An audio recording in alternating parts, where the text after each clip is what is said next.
Здравствуйте, дорогие коллеги! Мы рады вас сегодня приветствовать на продолжении работы нашего форума, Сибирский форум фольклористов, второй Сибирский форум фольклористов. И вот мы сегодня на секции «Культурные универсалии». Работу секции сегодня у нас начинает Лидия Евгеньевна Фетисова, кандидат филологических наук, ведущий научный сотрудник Института истории, археологии и этнографии народов Дальнего Востока. Тема ее доклада – мифопоэтические константы в фольклоре тунгусоязычных народов российского Дальнего Востока, движение и пространство. Пожалуйста, Лидия Евгеньевна, вам слово. Лидия Евгеньевна, включите, пожалуйста, микрофон, мы вас не слышим.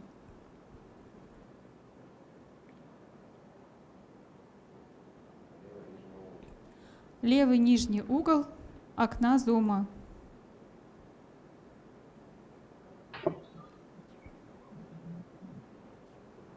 Попробуйте что-то сказать.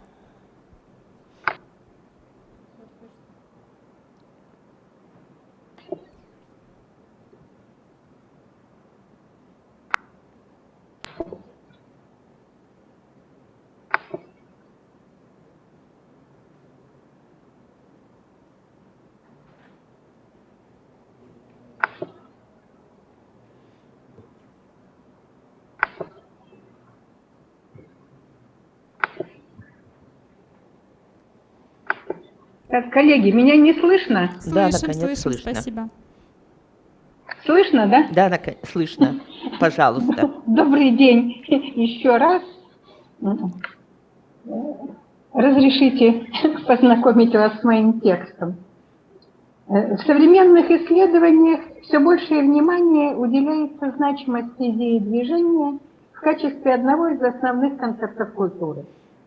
Как подчеркивает известный российский этнолог Головнев, вид хомо вырос и возмужал в движении, хотя его формы и технологии со временем существенно преобразовались. Несмотря на это, в традиционном фольклоре сохраняются мифопоэтические константы, зафиксировавшие универсальные представления о мироустройстве. Передвижение мифологических героев в космическом пространстве создает динамический аспект картины мира. Весьма показательны в этом отношении фольклорные нарративы тунгусоязычных народов. В их представлении модель Вселенной имеет трехчленную структуру. Однако в ранней мифологии границы между мирами, верхним, средним и нижним, достаточно условны. На это указывает, в частности, мотив низкого неба, известный тунгусо-маньчжурам. Например, эпический герой удыгейского фольклора отправляется в путь, чтобы дойти до горизонта, где небо сходится с землей. Он увидел, что небо то опускается, приближается к земле, то удаляется, поднимается от земли, словно раковина открывается и закрывается. С подобными представлениями, по-видимому, связан популярный сюжет об охотнике, преследующем лося либо лосиху с детенышем. Данный сюжет зафиксирован у ивянков, негидальцев, адыгейцев, орочей, в меньшей степени у нанайцев и унчей. В соответствии с этиологической концовкой в россыпи звезд Млечного Пути видны следы лыж небесного охотника. Своеобразный текст представлен удыгейским фольклором. По словам рассказчика, на Млечном Пути видны две лыжни. Одна прямая и длинная эпического героя Евдыги, уникального во многих отношениях героя в сравнении с общим фольклором тунгуса-маньчжуров, и его соперника, старика Канда Мафа, который не смог угнаться за героем, настигавшим лосиху.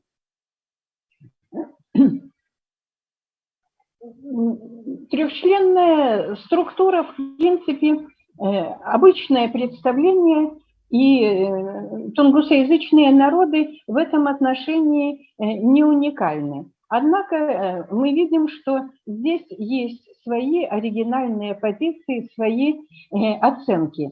Верхний мир доступен для эпических героев.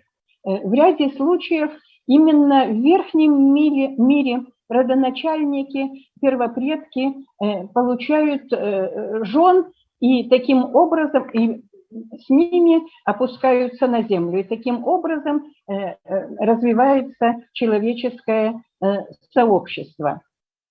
Нижний мир описывается менее подробно, но для всех совершенно очевидно, что обычному человеку доступ в него закрыт.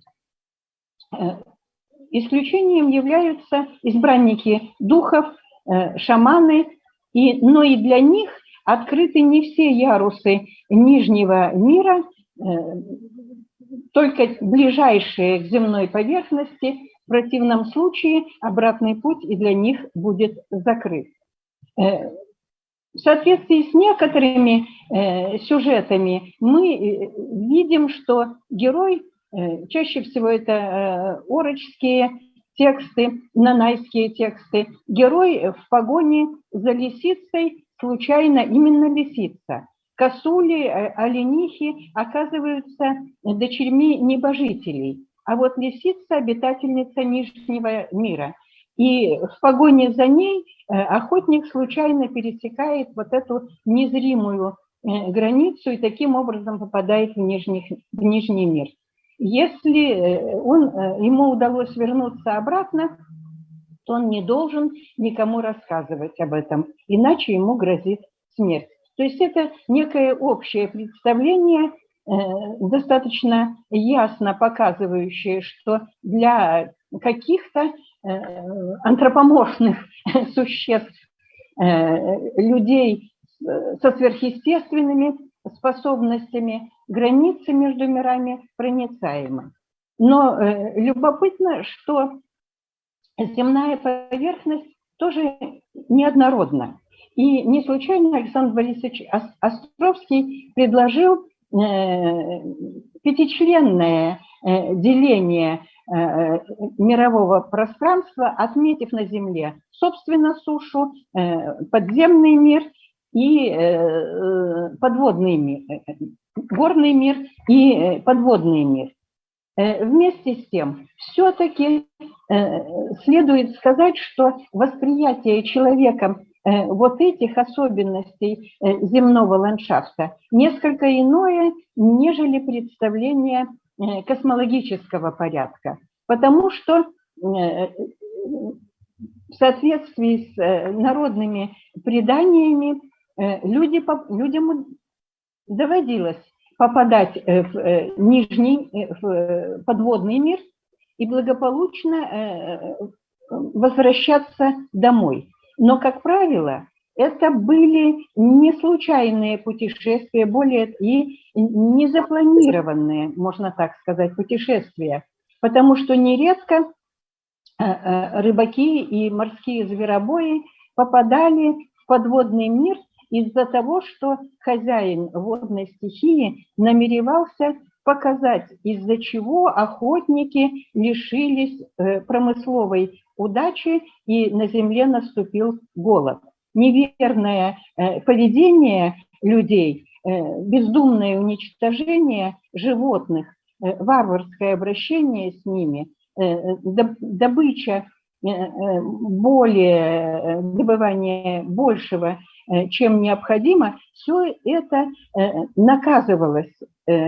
И в результате человек возвращался и доводил до сведения своих сородичей вот эту информацию. То есть получается, что представление о пространстве не было вот таким однозначно геометрическим. На самом деле пространство, собственно, суши было, пространство земной поверхности было достаточно сложным в восприятии аборигенов. И мы видим, что общение с хозяевами стихии промысловых угодий было возможным. Таким образом, для обычных людей перемещения большей частью имели горизонтальную ориентацию и все же были ограничены земной поверхностью, что, казалось бы, должно было получить реалистическое отображение в фольклорных текстах. Однако, как отметил Юрий Михайлович Лотман в свое время, в динамике культуры важным фактором является соотношение реальной географии и географии мифологической. И мы постоянно это обнаруживаем в фольклорных текстах коренных народов Дальневосточного региона. В иенкийском фольклоре движение эпических героев к востоку совпадает с реальным направлением летних перекочевок оленеводов, а также отражает путь поздних миграций под давлением соседних народов, в частности якутов. Вместе с тем, дихотомия восток-запад имеет древние космогонические основания, в соответствии с которыми восток символизирует начало и расцвет, а запад – угасание жизни. Это представление в чистом виде реализуется в текстах, связанных с поиском брачных партнеров именно на Востоке, откуда открывается доступ в верхний мир. Именно таким образом, двигаясь к востоку, эпические герои попадают в верхний мир, где большей частью находят себе супругов, как мужчины, так и женщины. Примечательно, что движение персонажей тунгуса-маньчжурского фольклора обычно происходит с юга к востоку или с северо-западу, но практически никогда в обратном направлении. Глафира Макарьевна Василевич полагала, что это связано с тем, что протунгусы переместились в таежные районы Прибайкалья под давлением южных скотоводческих племен. Ну, это видно и отношение к южным скотоводам как к враждебным этносам, к враждебно настроенным соседям, получило отражение и в традиционном фольклоре. В адыгейском фольклоре также имеется сюжет о миграции предков одного из подразделений этноса с юга в северо-восточном направлении. Согласно преданию, их вел великий мотылек. Из очень дальних степей и пустынь в сторону, откуда восходит солнце, пришли удыге. За время похода сменилось несколько поколений. В конце концов, они вышли к берегу большой воды, то есть к океану. Здесь закончился Великий Переход, и здесь народ Эдыге пустил корни и зажил новой жизнью. Так заканчивается это предание. Информацию о том, что прежде лесные люди, удыгейцы, жили на берегу моря, содержат многие фольклорные тексты. В материалах Арсеньева имеются такие предания. Одно из них озаглавлено «Откуда пришли удыге?». И в нем говорится о том, что народ покинул побережье после нападения маньчжуров.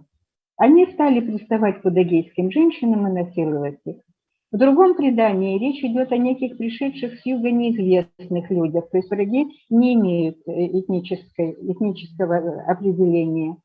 Эти люди начали притеснять удыгейцев, они отбирали всю рыбу, все мясо, добытое на охоте, куда перебили врагов из самострелов, но потом, убоявшись их вместе, вынуждены были уйти за Сихотэ-Али.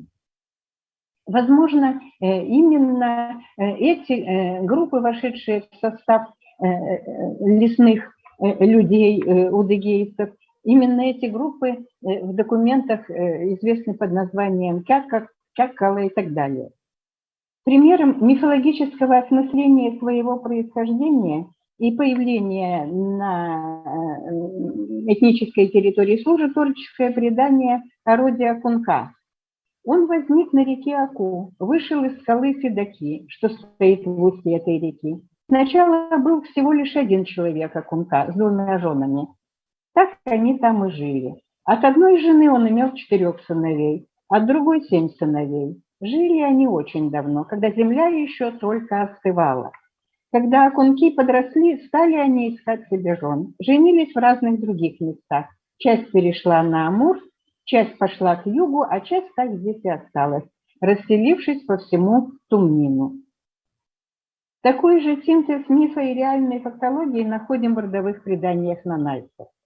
От маньчжурской земли нанайцы на лодках, переплывая озера, письмена свои бросали в воду, плыли. На островах, на берегах рек, в устьях рек и у истоков рек они оставляли своих дочерей и сыновей. С той поры, рассказывают в Сулунгу, от этих детей пошли нанайские роды. От тигра род Актанка, от детей, оставленных на берегах горных рек Анинкан, от детей, оставленных на островах Дылды. Не менее показателен повествовательный фольклор Ульта, ороков, арачонов. Еще до монголов арачоны жили на материке в районе Ванина. Оленей у них не было, они ловили рыбу на льду, и вот один раз льдину оторвало и прибило к Сахалину в районе мыса Тык. Тык – это арачонское название, происходит от слова «тыкке» – начало, то есть место, откуда арачоны начали расселяться по Сахалину. Оленей арачонам дал Бог. Они стали ловить маленьких оленят и приручать их. Вот так и появились у них олени.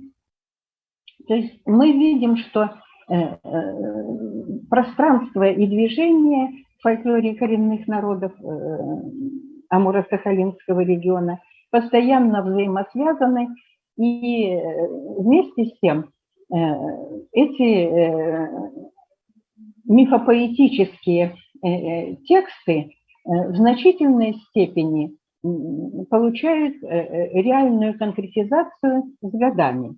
Однако определенные древние архаические формулы сохраняются в их основе, выполняя социокультурную функцию, обеспечивая связь прошлого с настоящим и его трансляцию в будущее. Так.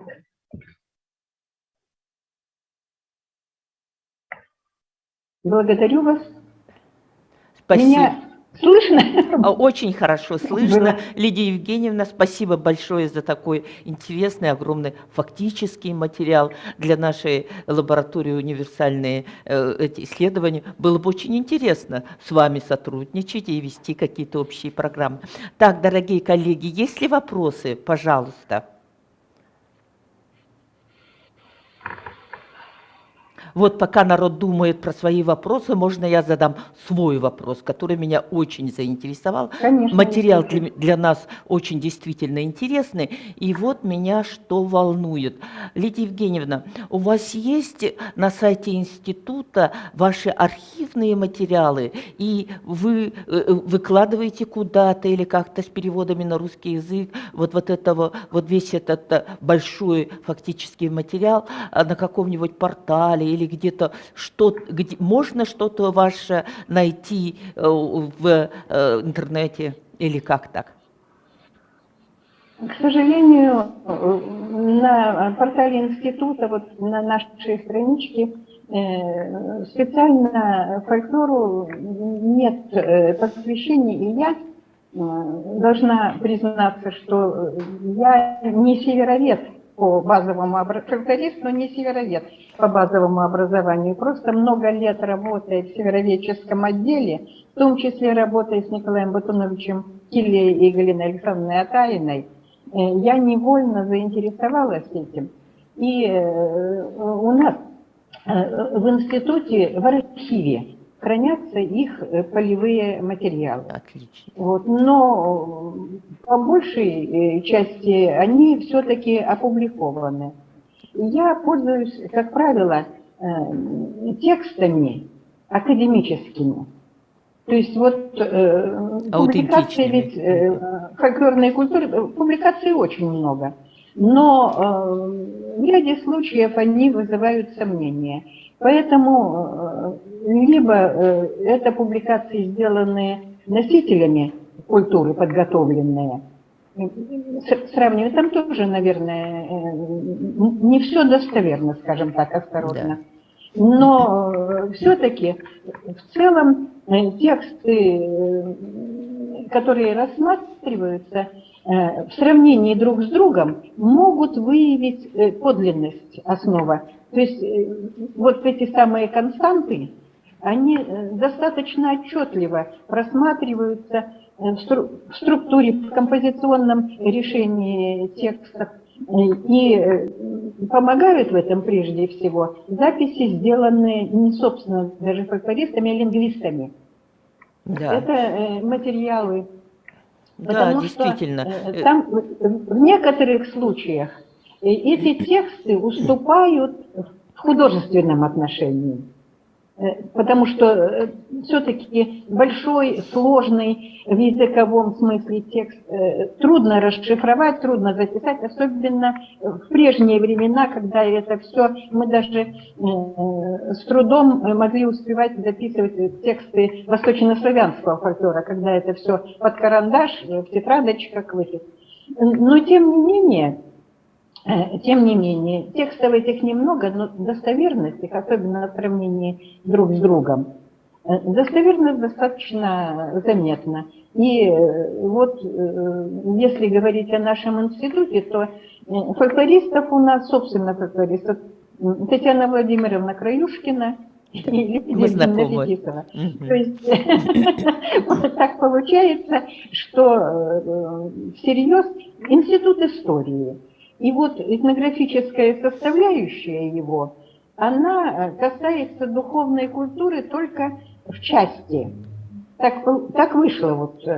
И, к сожалению, мы похвастать такими оригинальными, достоверными материалами просто не можем. Лидия Евгеньевна, спасибо большое за интересные доклады и вот это дополнение. Да, действительно, я думаю, вы правы, что вы занимаетесь этой темой, потому что я фольклорист, не могу уйти от этнографии, антропологии, потому что все эти теперь исследования становятся вот такими междисциплинарными. Спасибо большое. Дорогие коллеги, есть вопросы?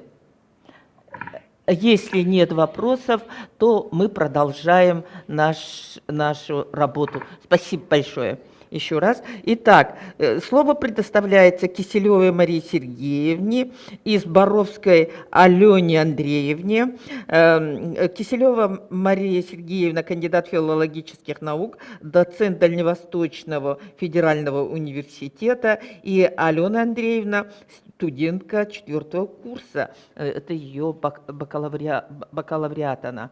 Вот. А тема их доклада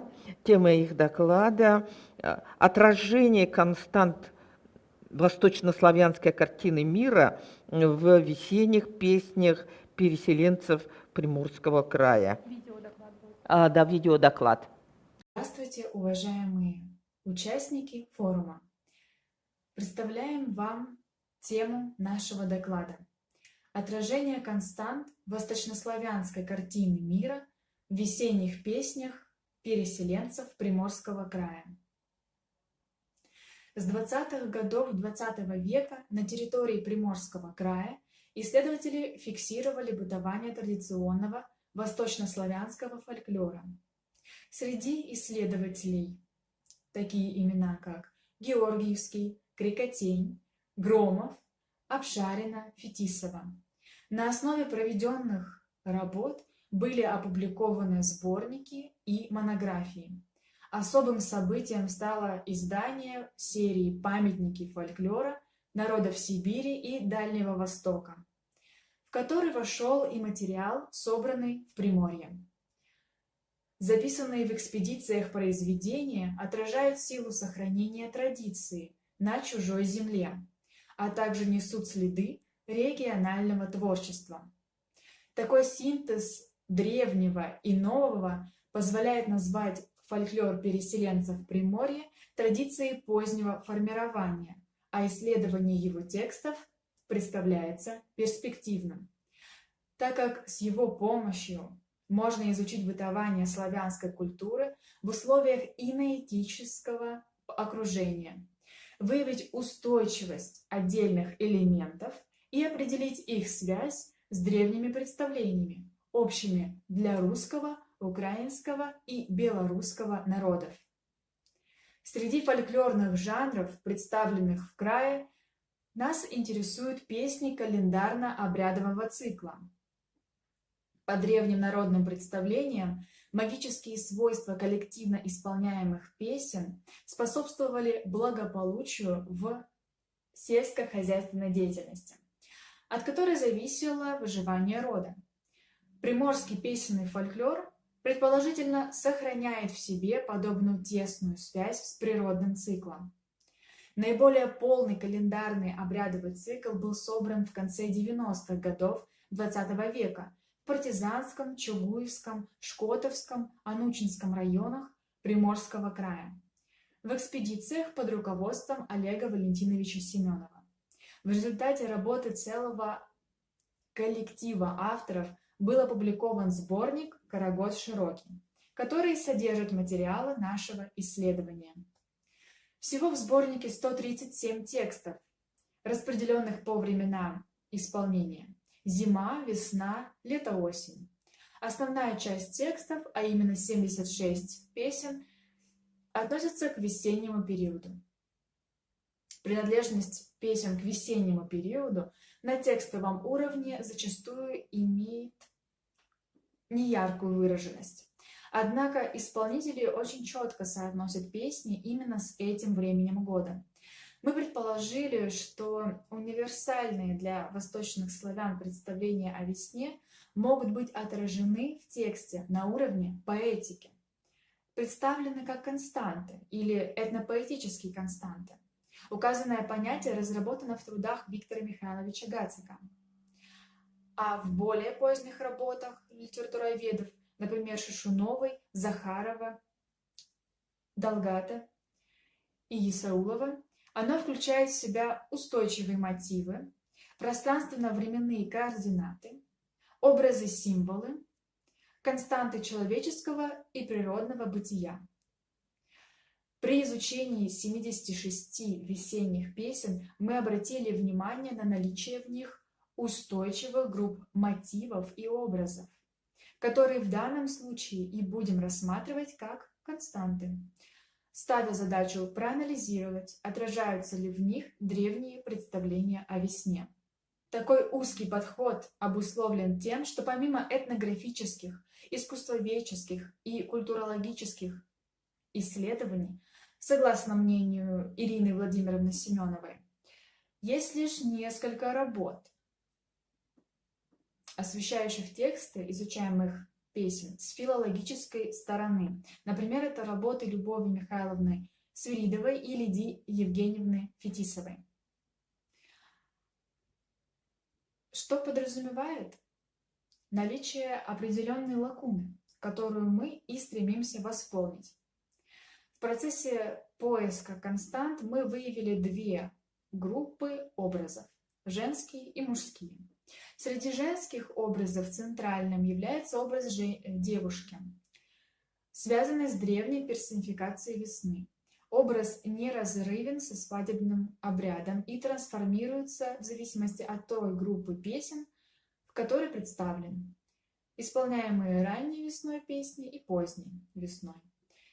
В ранневесенних текстах образ девушки соотносим с мерзлой землей, которая не может быть плодородна, поэтому и стремление девушки к браку в песнях рисуется дерзким, своевольным, а оттого и неразумным. В поздневесенних песнях образ девушки представлен уже в калейдоскопе ролей, и последний из этих ролей – образ матери. В песнях, завершающих уличное гуляние, мать-утица ведет всех участников за собой с улицы в дом. Конец гуляния при этом не прерывает движение, а переводит его на новый смысловой уровень. Согласно тому, как и весна переходит в лето, в зенит плодородных сил, дальнейшее движение женского образа и аналогичного ему образа Земли направлен на рождение новой жизни, на обновление цикла. Центральное место среди мужских образов занимает совершеннолетний юноша и муж, оба олицетворяют плодородие. Образы составляют пару образу девушки и следуют ее трансформации. В ранневесенних текстах юноша скорее представитель нечистых сил, черт, петух, куль соломы. А в поздневесенних приобретает уже положительное определение.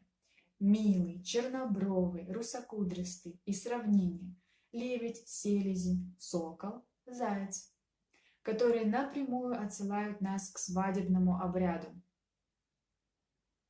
Образ мужа раскрывается в песнях, приуроченных к переходному времени от весны в лето, ко времени начала пахотных работ, и является персонификацией зерна, которое непременно должно быть похоронено в земле, то есть убито. Мужская роль в песнях усиливается постепенно, проявляются функции хозяина земли, пахаря, что указывает на связь с архаическим представлением о весне как о переходном времени. Со временем исполнения песен связано и участие второстепенных образов. Так, образ матери в ранневесенних песнях является символом правильного миропорядка, связан с мотивом запрета. Мать ограничивает стремление девушки к браку, сообщает тем самым о неплодородности земли. В поздневесенних песнях образ матери становится уже менее актуальным, и его заменяет образ свекра или отца, центральной фигуры рода. Отец и свекор в обряде перехода и инициации свадьбы являются передающей и принимающей стороной соответственно. То есть они осуществляют защиту своего рода и заботятся о его сохранении. Не случайны в поздневесенних песнях образы старика и старухи. Не только в текстах, но и как ряженые персонажи, участвующие в гуляниях, старики появляются в переломные моменты годового цикла, к которому как раз относится весна. Персонажи-старики в мифологическом представлении о мире являются персонификациями умерших предков, представляются потусторонней силой. Поэтому, с одной стороны, старики связаны с мотивом смеха, продуцирующего и укрепляющего действия, которое сопровождает хаотичные периоды переходного цикла, а с другой – с мотивом смерти, окончательным уходом зимы, переходом в плодородную фазу природного цикла, а также со смертью зерна в земле и с последующим его преобразованием в растение. То есть подтверждается связь песен с идеей плодородия. Все перечисленные нами образы легко представить в парах. Девушка-юноша, муж-жена, мать-отец, старик-старуха. Такая парность непосредственно связана с архаическим представлением о весне, характерными для славянских народов. Наблюдаем сочетание природного и социального циклов. Тождество связи хозяина и земли, союза мужчины и женщины. Повторение бинарности образов в весенних фольклорных песнях Приморского края мы можем назвать константой. Участие половозрелых образов и образов предков в возрождении сил природы подтверждает значимость весны начала в архаическом мировоззрении восточных славян. В рассмотренных песнях сохраняется древнее представление о весне как о важном элементе традиционной модели мира, поскольку она является временем перехода от смерти к жизни, обеспечивает плодородие миру людей и миру природы на грядущий год, на всю жизнь. При этом весенний период представлен в постепенном развитии, в этапах, ранневесеннем и поздневесеннем. Соответственно, такому разделению в весенних песнях актуализируются либо образы, либо мотивы. Причем, чем весна позднее, тем больше акцент на движение, на действие, на жизнь. Поэтому в качестве констант мы выделяем и мотивы. Константными мы считаем следующие мотивы. Мотив перехода, мотив расширения пространства и мотив обновления, возрождения. Мотив перехода характерен для всего весеннего цикла приморских фольклорных песен, так как представляет трансформацию женского образа, то есть персонификации весны. Мотив расширения пространства фигурирует в текстах как переход из пространства дома на улицу, в лес, к водоему, в другое село или в другой город. Данный мотив неразрывен с мотивом перехода, так как иллюстрирует переход от минимальных передвижений в зимнее время к активному использованию пространства в летнее время. В поздневесенних текстах мотив расширения пространства сменяется мотивом остановки, закрепления на месте. Инициация девушки завершается, она становится частью чужого рода. Мотив обновления, возрождения тесно связан с растительным символом, заключенным в мужском образе. Смерть молодца, мужа фигурирует в 16 текстах поздневесеннего периода и рассматривается нами в параллели с началом сельскохозяйственных работ и сопутствующим им обрядом, например, вождением стрелы, который также представлен в Приморском крае, хоть и в усеченном формате. Весна в константных мотивах сохраняет значение переходного периода от зимы к лету, вызывающего постепенное пробуждение сил Земли, изменение человеческого быта и досуга с неподвижного на активное, инициативное и продуцирующее. Константой для весеннего цикла песен мы можем считать и присутствие водной стихии в различных ее проявлениях: роса, ручей, река, озеро, море, слезы, хождение по воду, гуляние по берегу. Отражение преодоления водной преграды или просто ее наличие сохраняет ассоциацию весеннего времени со свадебной обрядностью. В ранневесенних текстах, например, стоячая вода, болото, связано с мотивом запрета, с местом обитания черта, а в поздневесенних текстах озера, спокойные и тихие воды становятся уже метафорой обретения нового дома, новой семьи при замужестве. Таким образом, в поздних записях фольклорных песен Приморского края наблюдается сохранение элементов древней картины мира, универсальных для русского, украинского и белорусского народов, в целом общеславянских. Какие это элементы? Персонификация весны, представление о переходности этого времени года, дуализм, связь мужского и женского начала, человеческого и природного жизненного цикла, сакральность и продуцирующая сила движения, закрепленная на уровне мотивов. Эти элементы связаны и с социальными отношениями, и с древним почитанием таких стихий, как вода и земля. Наш доклад завершен. Благодарим за внимание. Спасибо большое, Алена Андреевна, за такой интересный доклад. Я думаю, что, возможно, вопросы возникают по этому докладу и в теоретическом аспекте, и я думаю, есть вопросы, дорогие коллеги? Вот вопрос. Да, есть вопрос. Алена, спасибо вам за выступление. Это очень интересно, что студенты выступают на таких больших конференциях, ставят такие темы сложные, в общем-то, непростые темы. А у меня к вам два вопроса. Первый вопрос. Вот вы в основном дифференцируете на ранневесеннее, поздневесеннее.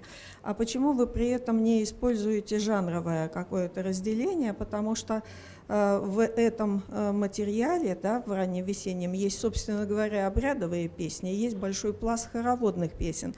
И вот в этом смысле отличается как-то вот картина мира, которая представляется вот в, собственно, обрядовых песнях и в песнях, например, хороводных. Ну, а второй вопрос, вы, конечно, знаете по поводу происхождения этих песен, да, что это там переселенцы черниговские.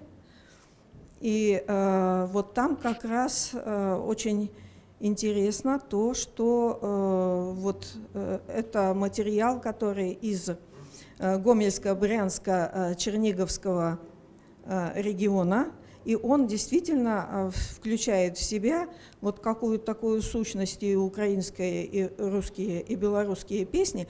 Вот называют этот регион такой песней восточнославянской общности. И пытались ли вы сравнивать вот песни вашего региона с песнями исходной традиции? Вот у меня два таких вопроса. Да, Алена Андреевна, Спасибо мы большое. слушаем Вопрос, вас. слышно ли меня? Да, мы слышим вас хорошо. Хорошо. Я сначала отвечу на второй вопрос. Сравнительного анализа мы не проводили пока. То есть сосредоточились только на тех песнях, которые представлены в сборнике «Карагод широкий» и представляют песни черниговских переселенцев.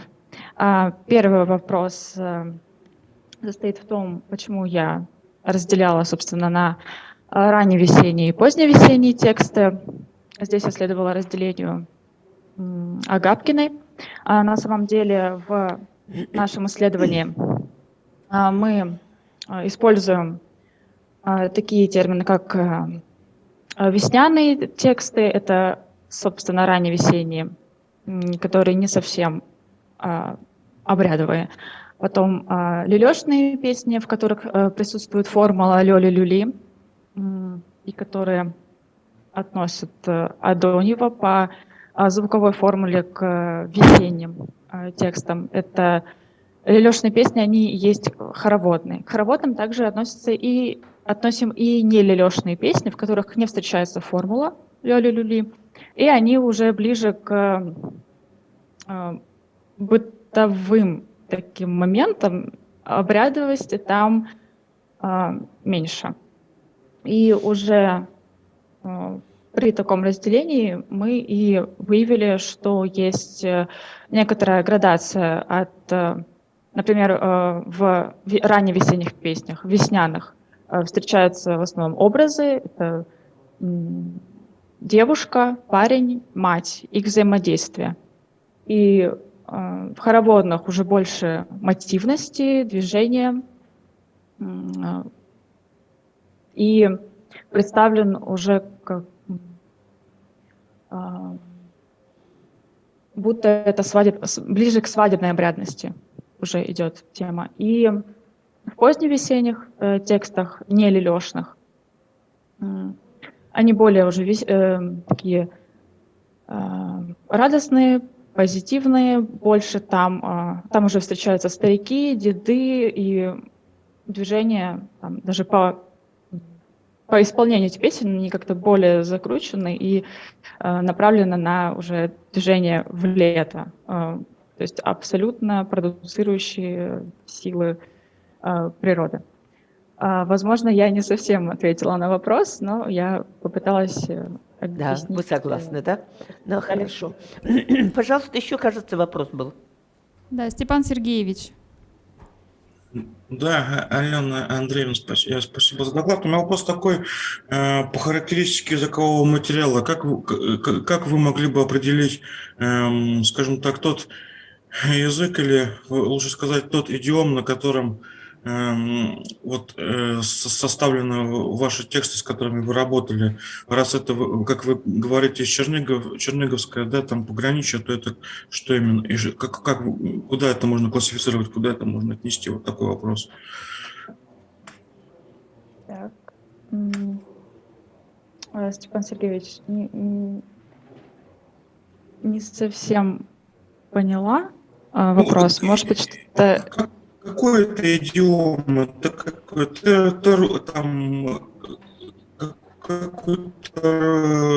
это русский диалект, это белобинский, какого материала какая?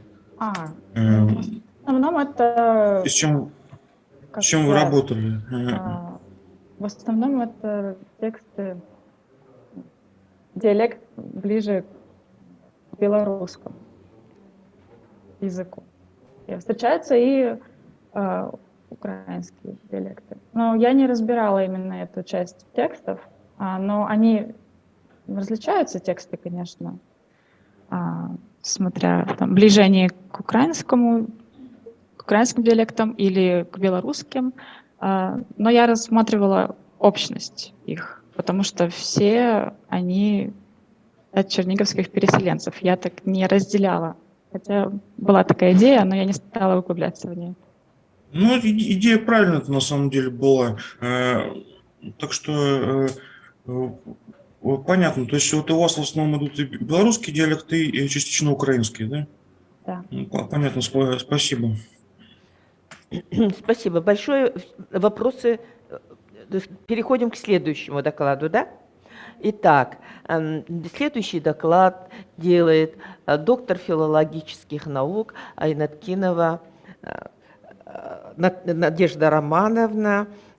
Она ведущий научный сотрудник сектора фольклора народов Сибири и Дальнего Востока и лаборатории вербальных культур. Институт филологии. Тема доклада Надежды Романовны – культурные универсалии и мифологической прозе алтайцев. Мифологической прозе алтайцев. Пожалуйста, Надежда Романовна. У Надежды Романовны большое исследование и по лаборатории, и именно по культурному универсалию.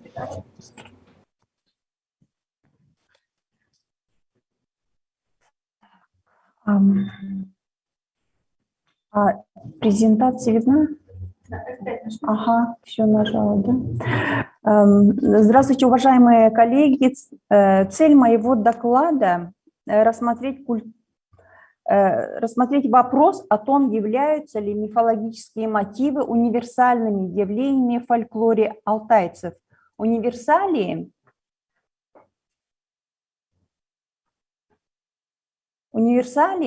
– термин, обозначающий общие понятия или идеи. Культурные универсалии – это понятие, которое выражает черты явлений, встречающихся во всех культурах. Культурные универсалии несут в себе определенные культурные смыслы, имеют широкое географическое распространение. Схожие элементы в мифологии, выраженные в языке, позволяют говорить об универсалиях. Философ Хабермас утверждал, что универсалии культуры являются вечными онтологическими и экзистентными константами человеческого бытия, фундаментальными категориями картины мира, суммарной аксиоматикой внутреннего опыта. И универсалии культуры есть априорное наследие культурной памяти. Фольклорист Сергей Юрьевич Неклюдов под универсальностью понимает широкую распространенность элементов в мировом фольклоре и потенциальную возможность появления в разных взаимоудаленных традициях. Традиционно данные параллели объясняются тремя причинами: родством по происхождению, единством генеза, международными фольклорными взаимодействиями, культурной диффузии, результатом сходных условий общественного развития, общей типологии. Развитие культур разных народов, даже не связанных между собой генетически, может иметь столь много общего, что их изучение обязательно должно опираться на сравнительно-типологический метод.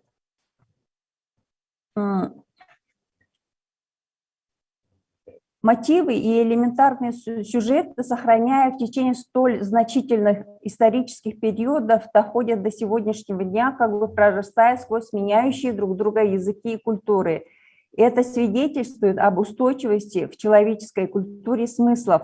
Здесь работает мощный механизм, гарантирующий постоянство отбора мотивов. Его действие может наблюдаться не только внутри какой-либо фольклорной традиции, но и в разных, не связанных между собой областях. Ну вот в своей работе Сергей Юрьевич Неклюдов говорит также о мифах, о бродячих сюжетах. Он также утверждает, что на статус условно универсального способны претендовать, во-первых, семантические элементы, относящиеся к разным категориям фольклорно-мифологической традиции: темы, семы, модели, семантические оппозиции и, во-вторых, организующие их структуры, то есть морфология. Причем подобные структуры могут быть выявлены наиболее убедительным образом в силу своего присутствия практически в любом тексте, так как единицы содержательного плана представлены столь неравномерно, что говорить об их всеобщности приходится лишь реконструктивно и с большими натяжками. Мифология каждого, конечно, этноса уникальна, но в то же время имеет много общего с мифологиями других народов. Все языки, как первичные и вторичные моделирующие системы, обладают различным репрезентативным потенциалом, и за ними стоят отличающие друг от друга картины мира. Универсальными в культурах и языках народов считаются понятия, как я уже сказала, пространство, время, душа, природа, божество, дух, число, цвет. И рассматривая в своей работе вот эти понятия, рассматривая мифологическую картину мира алтайцев, мы приходим к выводу, что мифология этноса представляет собой стройную концептуальную систему, что она состоит из совокупности понятий, мотивов, мифологем. Под мифологемой понимаются все смысловые характеристики и содержание мифоконцепта, в том числе мифологический мотив, как семантическая единица содержания текста или сюжета. Поскольку в мифе нет абстрактных понятий, то все содержание находит воплощение в сюжетах и мотивах, которые задают некие обобщенные вневременные художественные ситуации, связанные с космогонией, этиологией, формированием социума. И вот систематизация алтайских сюжетов и мотивов в мифологической прозе показывает, что она состоит, мифологическая проза состоит из множества мотивов, имеющих свои варианты. При систематизации и выделении мотивов, конечно же, мы пользовались аналитическим каталогом Юрия Евгеньевича Березкина, и нами было выделены вот следующие мотивы. Мы рассмотрели в своей работе 94 мифологических мотива, и из них оказалось 84 мотива уже включены в международный указатель. Это следующие мотивы. Мотивы, связанные с мифами о сотворении Земли и человека, ныряльщик, твой создатель, утаивание Земли, появление гор, творение человека, Творец отлучается, собака охраняет человека, пролитый эликсир бессмертия, ворон, неудачный посланец, запретный плод, изгнание дьявола, один творец обманывает другого, пища, данная человеку Богом, доля собаки, испачканная лепешка, солнце и луна, обещанный черту, затмение, нападение чудовищ, персонаж с предметом в руках, раздвоенное копыто коровы, ну и так далее.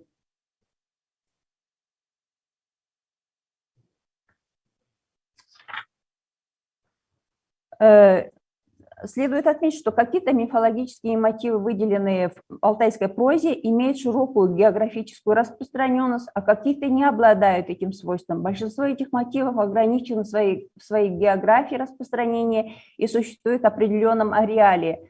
Ну, условно, можно, как уже Юрий Евгеньевич назвал, сибирском ареале. Например, если вот мы возьмем мифологический мотив В1С, один творец обманывает другого, содержание его семантика, два творца договариваются, что старшим из них станет тот, чей объект будет в определенном состоянии, чье дерево или цветок вырастет или расцветет раньше. Этот мотив был зафиксирован у народов Китая, у китайцев, калмыков, алтайцев, теленгитов, южно-алтайских тувинцев, айротов, бурят, монголов. И Конечно же, тексты, представленные в алтайской традиции, они уже представлены в трансформированном, адаптированном виде. И семантику мы выяснили тогда, когда уже обратились к текстам монгольским, бурятским.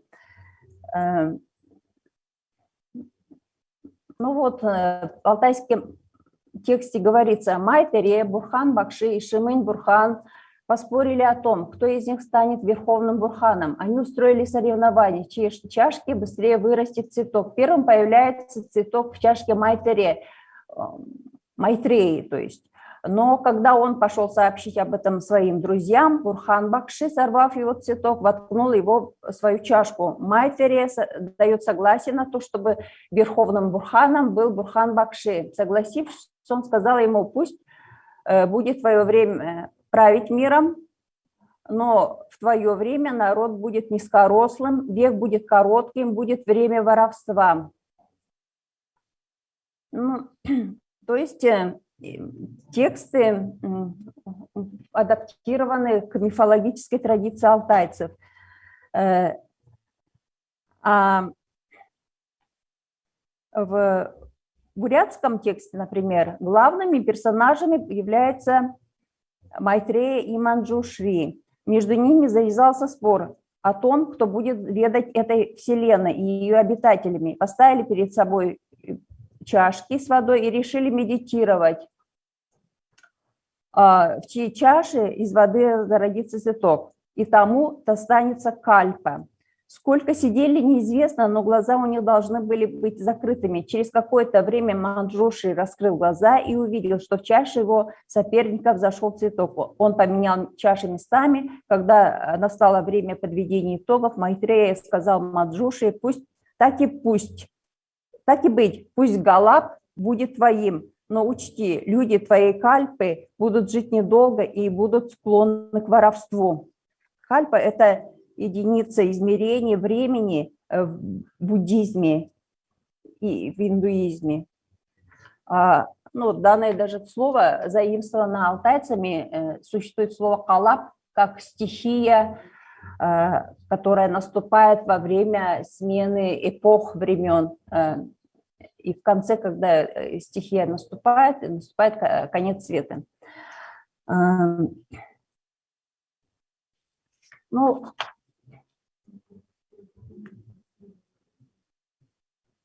Ну, вот возьмем, давайте,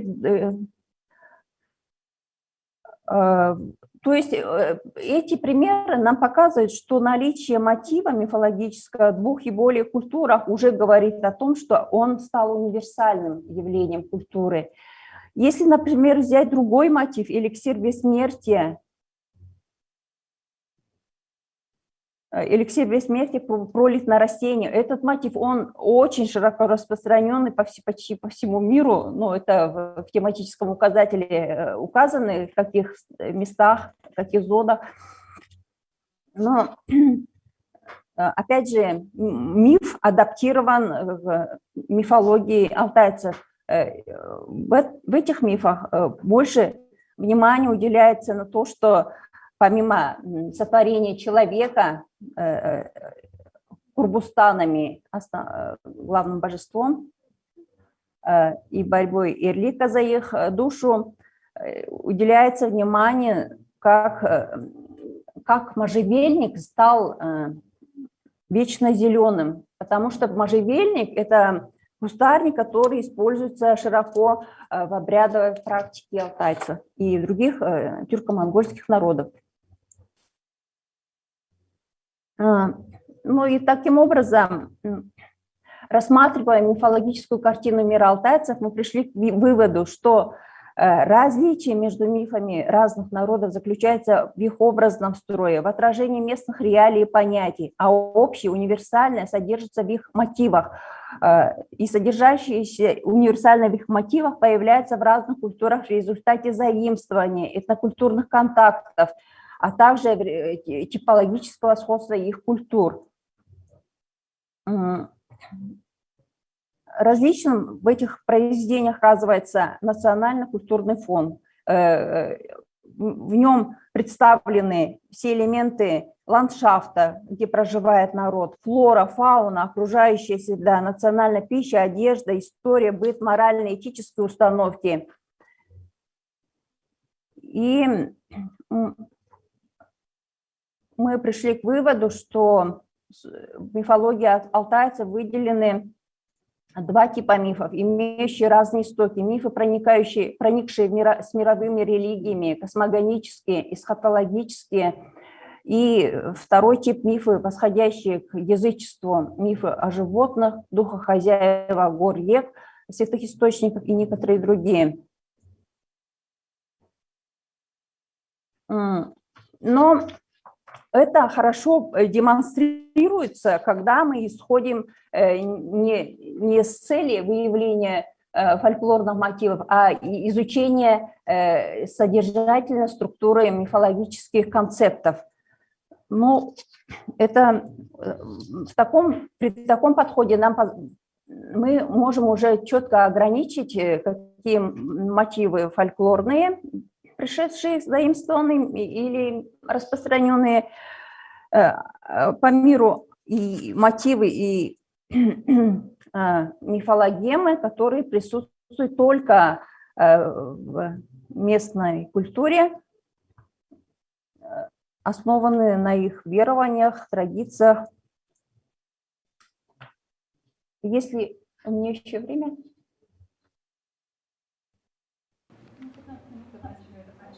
Заканчивается, да.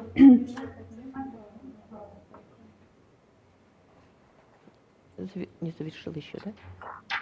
Вот если взять понятие аю, медведь, это мифологизированное животное, которое сотворило божество подземного мира Ирлик. Существует у алтайцев миф о том, что Ирлик-бий послал сильного, смелого, умного, справедливого человека-медведя для того, чтобы он управлял всеми в лунно-солнечном мире. С медведем никто не мог сравниться ни умом, ни силой, поэтому он стал управлять миром, наказывать людей и животных по своему усмотрению. Тогда Кудай сломал его большой палец и отдал человеку. То есть вот этот мотив, он присутствует и у других народов. Но культ медведя, следует отметить, что это чисто сибирское, скорее, явление. И по отношению к ним имеется табуирование, табуируется его имя, имеются запреты охотничьи. Медведи стараются не убивать, так как он человек подземного мира. За убийство медведя в этом мире охотника будет наказывать само божество Ирлик-бий. Поэтому, чтобы на том свете не быть наказанным за убийство человека подземного мира, чтобы Ирлик-бий не узнал про такое убийство, охотники совершают соответствующие обряды и придерживаются запретов.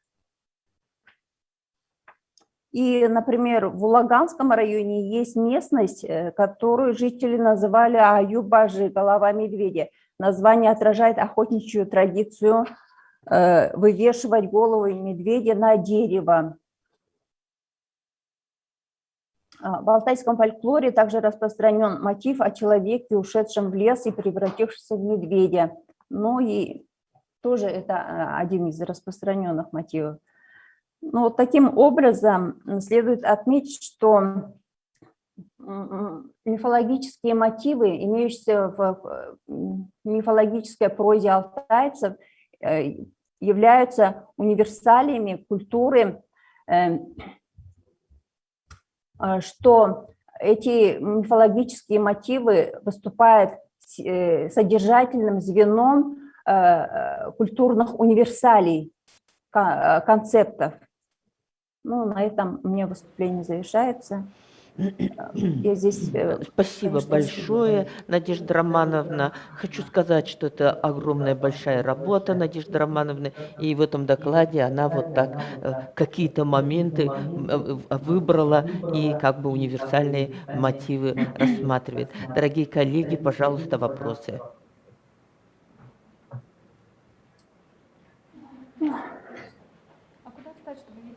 Нет. Меня видно, ну, поскольку Надежда Романовна здесь, то самое главное, чтобы меня было видно Надежде Романовне. Надежда Романовна, я просто знаю вот эту вот вашу вот тему вашей лаборатории, замечательно вербальной, да, и то, что вот культурные универсалии вы рассматриваете. Меня вообще это тоже всегда очень волнует в связи с нашей проблематикой этномузыкологической, что есть универсалии, что там не универсалии, да. И вот я бы просто для себя хотела уточнить. Вот вы сказали, что вот универсалии по происхождению, они какие-то могут быть разные, да, то есть это результат генетического развития, это этнокультурных контактов, заимствования. А вот как вам кажется, качество все-таки универсальности, вот если она, вот это результат заимствования и результат генетического развития, это все-таки одинаковые универсалии или разные? Это вот у меня какой-то, не знаю, не столько вопрос, сколько какие-то вот размышления по этому поводу. И еще продолжение как бы этого, то есть если речь идет об этнокультурных контактах заимствования, скорее всего, это, ну, по определенным историческим периодам, это будет еще к тому же, ну, ограниченный какой-то ареал бытования этой универсалии, да? А вот то, что показывает, например, вот Березкин, да, то это вот универсалии какого-то совсем другого типа. Глобального какого-то, да, то есть вот вы как-то вот качественно вот для себя разделяете эти вот универсалии, да, и может быть им можно дать какие-то названия. Я понимаю, что можно дать региональная универсалия, этническая универсалия или что-то еще такое. Интересный вопрос, актуальный. Конечно, занимаясь этой проблематикой, нами вообще на данный момент не выделены вот эти терминологические вопросы. Я считаю, что, естественно, генетические универсалии, возникшие уже в глубокой древности, например, да, имеющие общее родство с другими народами, с близкими по культуре, например, то есть это, опять же, типологически сходные культуры, да, тюрко-монгольские народы, они издавна имели общность, общую культуру, взаимодействие, и, конечно же, эти культурные универсали, они уже устоялись в традиции, а традиции, которые пришли, например, с религиями мировыми в эпоху Средневековья, например. Например, у алтайцев очень много понятий христианских, буддийских, но эти понятия, скорее всего, они пришли в IX веке, в эпоху распространения манихейства, затем нестарианства. Они, естественно, усвоены не так глубоко, скажем, и эти понятия накладываются на существующие понятия, константы. Например,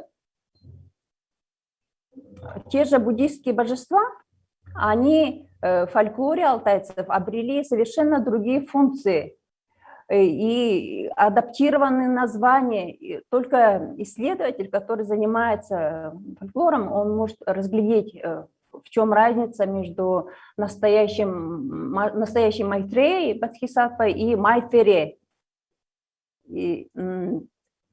Когда я систематизировала эти универсалии на материале алтайцев, составляла словарные статьи, я, конечно, пыталась выделить связанные с язычеством, шаманством и понятия, которые пришли с другими культурами, христианской культурой, буддийской. Наталья Владимировна, может быть... Ну, я поняла, устойчивости какая-то, да, да. Степень устойчивости. И третий такой вопрос, который касается каталога Юрия Евгеньевича. Да, у него мотивы, конечно, систематизированы очень хорошо, глобально, но они учитывает глубинный семантический уровень, образный уровень, содержательный отбрасывается. А именно в содержательном уровне, на поверхностном, высвечиваются культурные особенности универсалей. Поэтому важно рассматривать не только глубинную семантику, да, которая лежит в основе всех моделей мифологических мотивов, но и поверхностную семантику, которая отражает особенности разных культур. В этом есть разница большая. И я это как раз и поняла по вашему выступлению, я это как раз очень хорошо поняла, но получается, что Березкин в основном на универсалии, вот он хочет универсалию, а вы хотите еще и специфику универсалии понять. Конечно, и безусловно. Немного какой-то вот другой уровень. Да, Иначе теряется смысл рассматривать ну, культуры. это да, а вот с универсалиями что делать? Ну, спасибо в любом случае, очень. Спасибо за внимание. Спасибо большое. К Наталье Романовне больше вопросов нет, да, дорогие коллеги? Мы продолжаем работу секции. Спасибо большое, Наталья Романовна, Надежда Романовна. Так, следующий доклад. Слово предоставляется Зое Баировне Самдам. Очень рада вас видеть, Зоя Баировна. Зоя Баировна Самдам, кандидат филологических наук, ведущий научный сотрудник Тувинского института гуманитарных и прикладных социально-экономических исследований при правительстве Республики Тыва. Тема доклада – культурные герои в системе персонажей тувинской мифологии. Зоя Баировна, мы вас слушаем. Да. Все хорошо, мы вас видим пока. Добрый день. И уже Уважаемая слышим. Людмила Санджибоевна, я Как-то очень плохо рада слышим. видеть вас. Зоя Баировна, у вас включено 2 выхода в Zoom. Может быть, вы один закроете, тогда не будет проблем со звуком.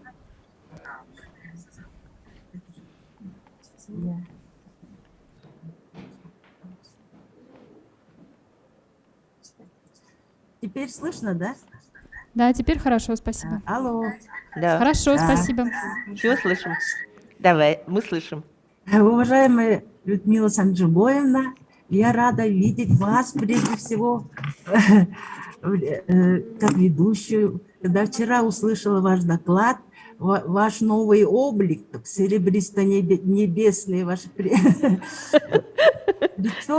так нам понравилась.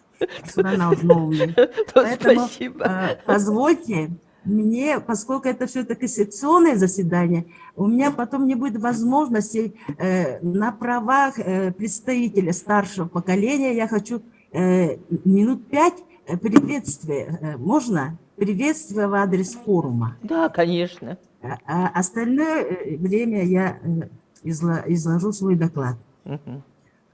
Я, конечно, от имени тувинских фольклористов хотела поприветствовать прежде всего сектор памятники фольклора народов Сибири и Дальнего Востока во главе с Евгенией Николаевной. Передайте, пожалуйста, что нас собрали на 2-й Сибирский форум. Почему я вот взяла вот такое вступительное лирическое отступление? Вчера, когда мы посмотрели фильм о Александре Бадмаевиче, конечно, это большое впечатление вызвало, и я решила вот несколько слов сказать на эту тему, поскольку совсем недавно мне удалось, как бы сказать, так получилось, даже не планировали участвовать в Уренхайско-Тувинской энциклопедии, которой мы, значит, включили не только тувинских сказителей, ученых и так далее, но и тех наших учителей, ученых, которые участвовали в развитии в целом тувинской фольклористики и литературоведения. И вот когда я обратилась к Галине Евлампиевне Солдатовой, там уточняла кое-какие биографические данные об Александре Бадмаевиче, она мне отправила такую очень хорошую статью Нины Васильевны Соболевой.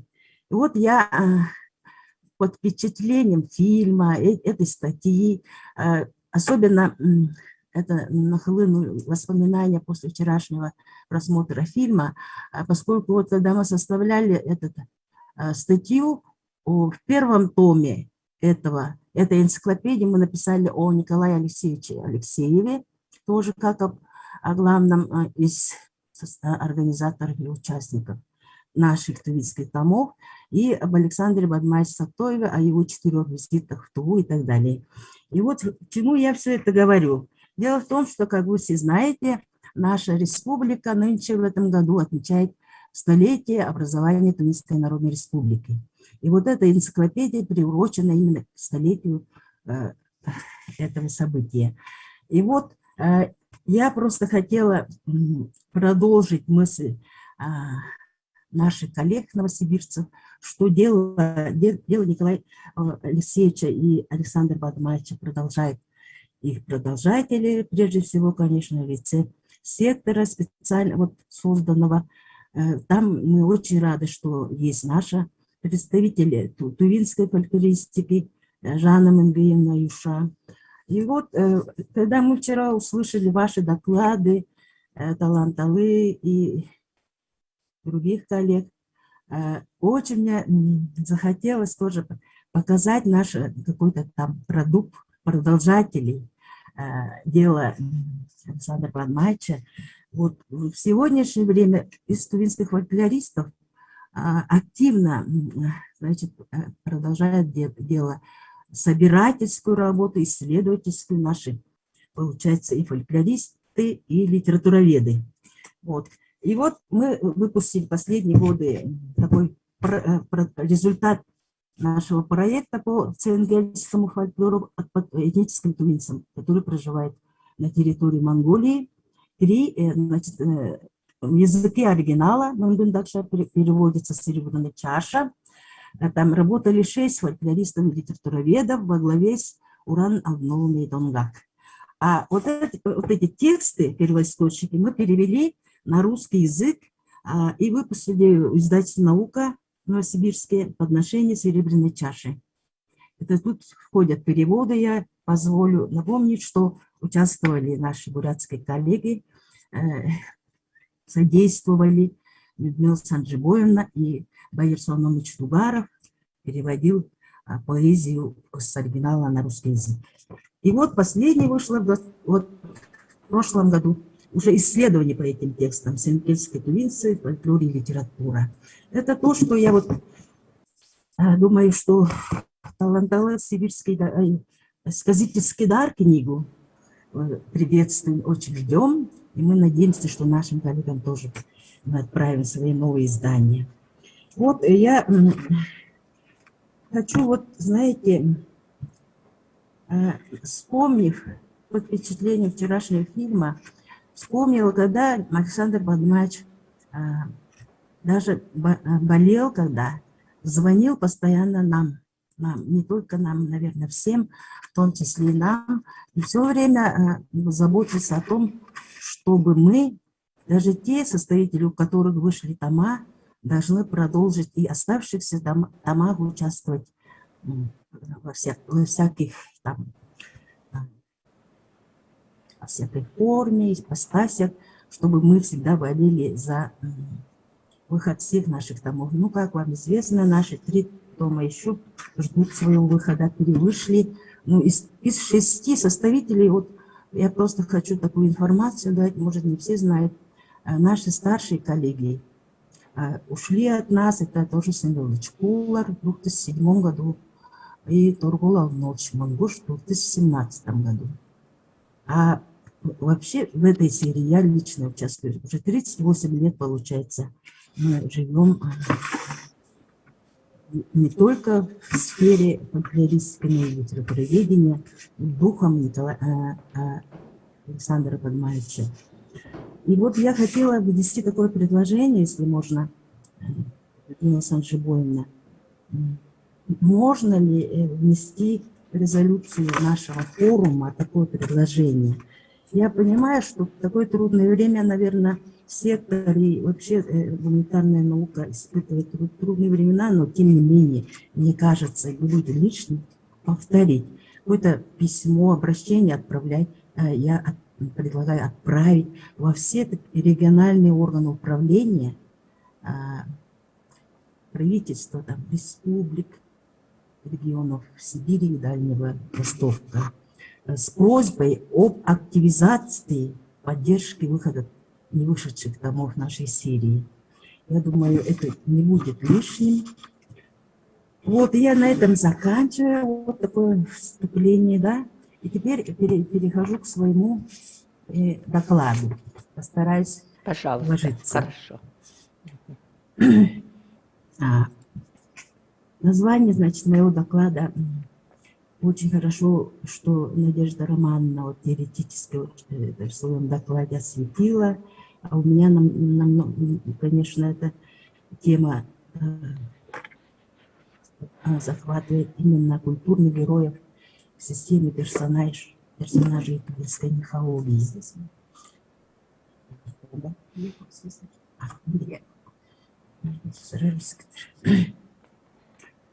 Опыт работы над томом «Мифы и легенды предания тувинцев», названной серии, позволяет нам обратиться к теме культурных универсалей мифологических представлений тувинцев. Культурные универсалии или так называемые международные кочующие сюжеты и образы, присущие многим культурам, имеются также и в тувинской мифологии. Они представлены, например, в мифологических сюжетах о потопе, о происхождении огня, о снежном человеке, тотемистических образах медведя, лебедя, орла, теогонических образах тенгри, Урмуста, монгольский вариант, да, тюркского тенгера, Тургусту и других. Среди культурных универсалей мифологических представлений тувинцев особое место занимают культурные герои, которые ранее специально не исследовались. Культурный герой в тувинских мифах, как и фольклорные традиции других турко-монгольских народов, выполняет функции Творца-Созидателя, который помогает в создании мира посредством изобретения или открытия. Сравнительный анализ культурных героев мифологической традиции тюрко-монгольских народов Центральноазиатского и Саяно-Алтайского региона, к зональной общности, к которой относятся и тувинцы, широко представлен в трудах Николая Алексеевича Алексеева, Сергея Юрьевича Неклюдова, Таира Соломоновича Дугарова и других. В числе культурных героев тувинской мифологии основное место занимает образ Кезера, в тувинском варианте Кезер Чингис Хайрака, как объект развитого религиозного фольклорного культа. Кезер – тувинский вариант имени Гесер, который является чрезвычайно популярным персонажем турко-монгольского фольклора. В культовой практике, как пишет Сергей Юрьевич Неклюдов, Гесер как универсальное охранительное божество, подобно большинству шаманских божеств, выступает как покровитель воинов, защитник стад, победитель демонов, податель счастливой судьбы. Таир Соломонович Дугаров рассматривает функции эпического героя Гесера как истребителя зла, сил зла, составляющие ядро образа небесного героя, содержащего концепт Сына Неба, присущий центральноазиатскому эпическому континууму. В тувинской фольклорной традиции выявлен ряд сюжетов, связанных с именем Кезера.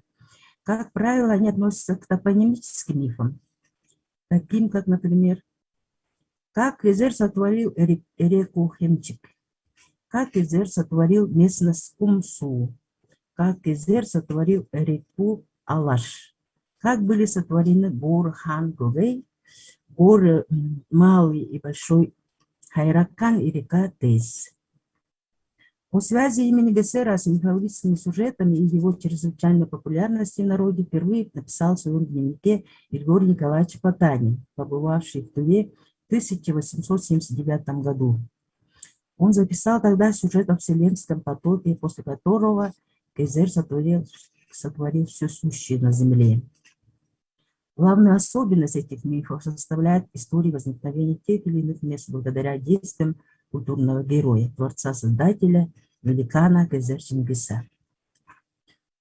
В одной из сюжетов говорится о том, что Кейзер сотворил землю из пылинок, сохранившихся после потопа в ушах Шугуса. В этих мифах Кейзер выступает как объект развитого религиозно-фольклорного культа. Ему присуща функция Творца-Созидателя всего сущего на земле. Древнейшее ядро образа Кейзера – ниспосланный небом культурный герой, очищающий землю от чудовищ, весьма сходный с индийским Рамой. Буддийская и тибетская традиция восходит согласующаяся с образом культурного героя мифологическая концепция короля-избранника, в определенном смысле первого короля и даже первого человека, спустившегося с неба. Так пишет Сергей Юрьевич Неклюдов. Поздней разновидностью культурного героя в тувинской несказочной прозе выступает также образ великана Саттапана. Еще один вариант Саттапай. Этот персонаж чаще встречается в топонимических мифах и преданиях. Главную особенность топонимических мифов о Кейзере и Саттапане составляет объяснение возникновения тех или иных мест, связанного с действиями культурного героя, творца-создателя, великана, по воле и при участии которого якобы образовались горы и реки, дороги и перевалы. Как полагает Бунгачевич Пуденов, образ Саттапана в топонимическом мифе в этом переходном от мифа к эпосу неканоническом жанре не развился потом героического эпического персонажа как образ Кейзера. В пантеоне архаических божеств мифологической традиции народов данного ареала особое место занимает персонаж тюрко-монгольского фольклора, выступающий в роли громовника. В фольклорно-мифологической традиции как монгольских, так и тюркских народов адекватная обозначенность имени громовника тувинский Гугадеймерген, алтайский Кукатеймерген, бурятский Хухадеймерген и так далее, свидетельствует о единой семантической основе данного образа. Наиболее ярко это выражено в широко распространенном этиологическом сюжете о происхождении созвездия Орион, монгольской Курбан-Марал, турской Учмегат, в тувинском варианте которого в качестве героя фигурирует Гугадеймерген.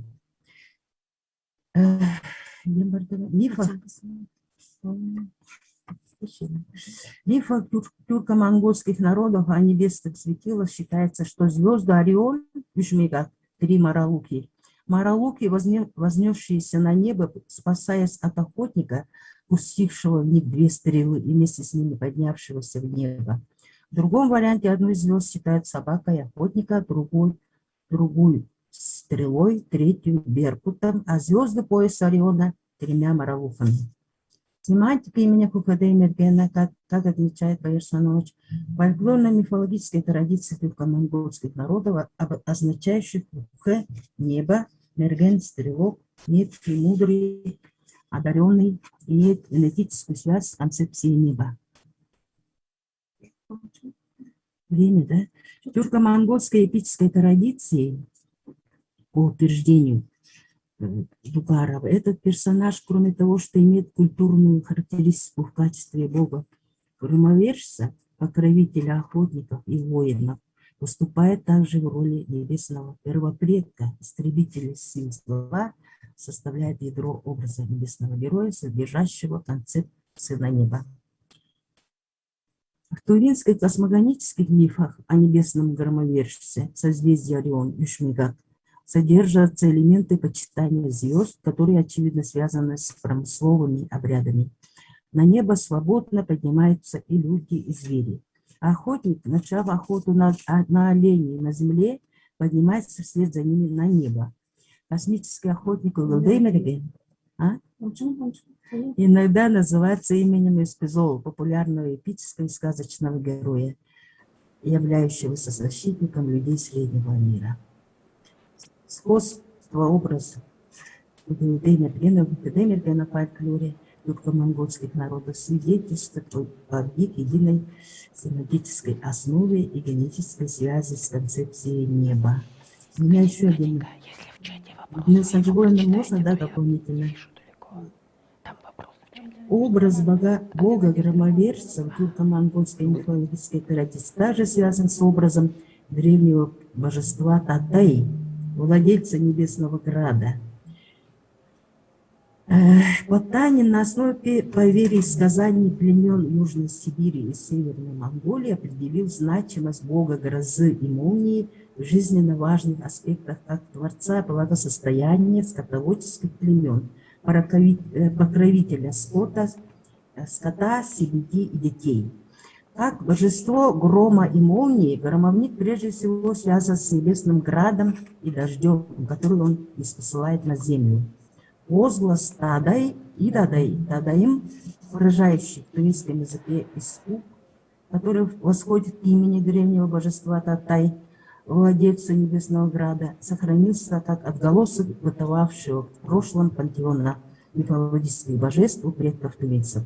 Николай Алексеевич Алексеев, божество Татай, считающееся хозяином града, грома и дождя, отмечает в числе божеств телеутов, киргизов, бурят и якутов.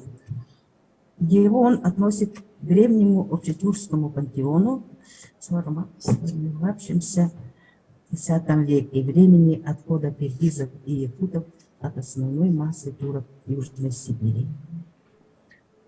Таким образом, почитание божества Татай у тюрко-монгольских народов свидетельствует об общности древних основ этих образов, восходящих к индрианским воззрениям.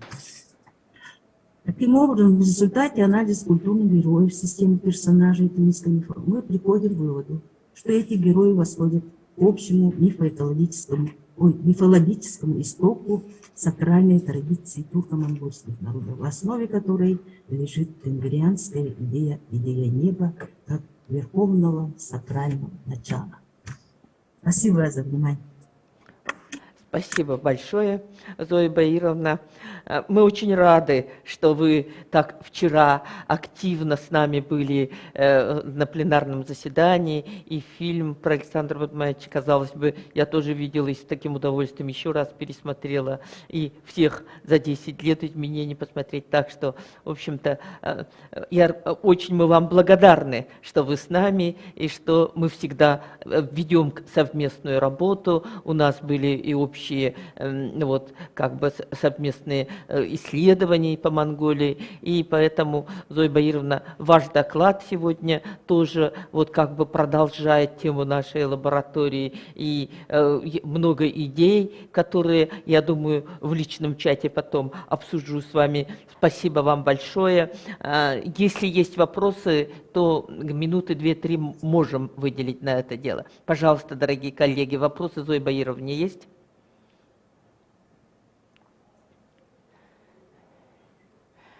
Спасибо большое, Зоя Баировна. Евгении Николаевне, всем мы обязательно передадим ваши слова. Всего хорошего. Итак, переходим к следующему докладу. Так, значит, из Кызыла мы переезжаем в Якутск. Слово предоставляется Юрию Петровичу Борисову, кандидату филологических наук, старшему научному сотруднику, заведующий сектором лингвофольклористики научно-исследовательского института Аланхо Северо-Восточного федерального университета имени Амосова. Тема доклада тоже по нашей так интересной теме. Прямо мне нравится, что мы так, продолжая друг друга, ведем эту тему. Универсалии эпических формул якутском Аланхо и других эпосах народов Сибири. Это одна из таких актуальных и интересующих всех тем. Думаю, всем интересно будет послушать. Пожалуйста, мы вас слушаем. Юрий Петрович, нажмите, пожалуйста, F5. F5 для полного экрана презентации. Нажал? Слышно, да? Так, подождите-ка, сейчас. Вас видим. F5. Нет, вы теперь вышли из презентации. Ага, и еще теперь должен нажать F5, да? F5, да, пожалуйста. Ну все. Нажал? Все нормально, Юрий. Увеличилось? Нет, не увеличилось. Не увеличилось. Ага. А это мало. Нормально? F5 я вот F5 нажимаю. Вы можете И не увеличить. в правом нижнем углу, там есть значок полного экрана. Вот от зума слева. Понятно. От зума слева. Нет, Хорошо. нет, от зума слева. Так. Слева. Слева. Ну, то есть, где увеличение масштаба. Подождите. Или так, да. Вот так. Все, спасибо. Вот, Ага. отлично. Добрый день, уважаемые организаторы и участники форума. Позвольте представить вашему вниманию доклад на тему универсалиопических формул якутского Олонхо и эпосах народов Сибири. Олонхо – это общее название многочисленных якутских героических сказаний, средний размер которых достигает от 10 до 15 тысяч стихотворных строк, а наиболее крупных до 20 тысяч, иногда и до 50 тысяч. Олонхо относится к наиболее древним эпическим памятникам тюрко-монгольских народов и ценится прежде всего как художественно неповторимое и органичное сочетание возвышенно-поэтической речи и выразительного разнохарактерного пения. Олонхо – самый крупный эпический жанр якутского фольклора, генетически близкий к сказаниям тюрко-монгольских народов Сибири. А сказители Олонхо именуют олонхосутами. Получается, 25 ноября 2005 года якутский греческий эпос Олонхо был признан шедевром ЮНЕСКО. Так, об актуальности не будем, сразу перейдем к цели. Целью исследования является выявление универсалиопических формул якутского Олонхо и эпосах народов Сибири, в частности, алтайском, хакасском, шорском, тувинском и бурятском эпосах, а также установление степени взаимосвязи сравниваемых эпосах на уровне эпических формул. В соответствии с целью сформулированы следующие конкретные задачи. Во-первых, выявить внутрисистемные особенности и закономерности функционирования эпических формул якутского Олонхо, установить универсалиопических формул в фонде текстов якутского Олонхо.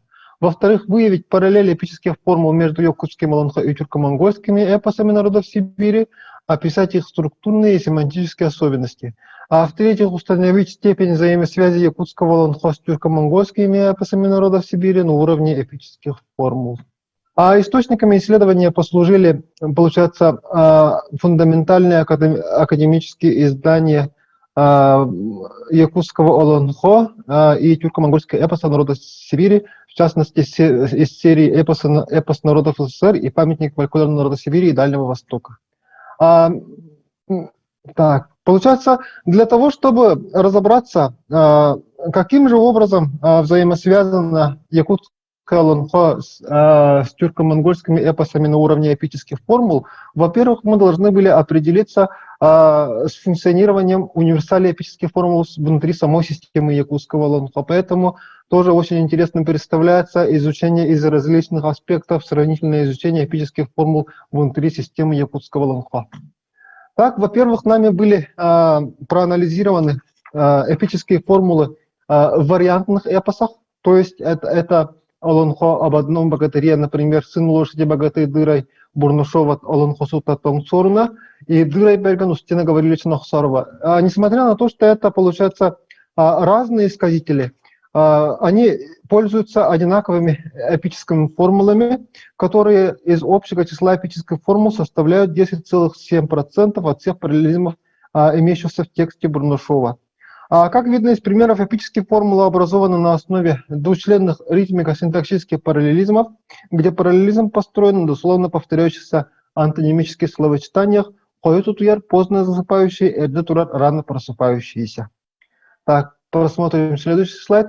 Эпические формулы в инвариантных эпосах. Кроме того, очень интересно было выявить одинаковые эпические формулы в двух разных эпосах, которые являются инвариантными по отношению друг к другу, во-первых, своими авторами, то есть сказителями Олонхосутами, и во-вторых, моментом записи. То есть между записью Хандергеста в записи Ивана Александровича Худякова и «Сын лошади богатой дырой» разница почти в 100 лет.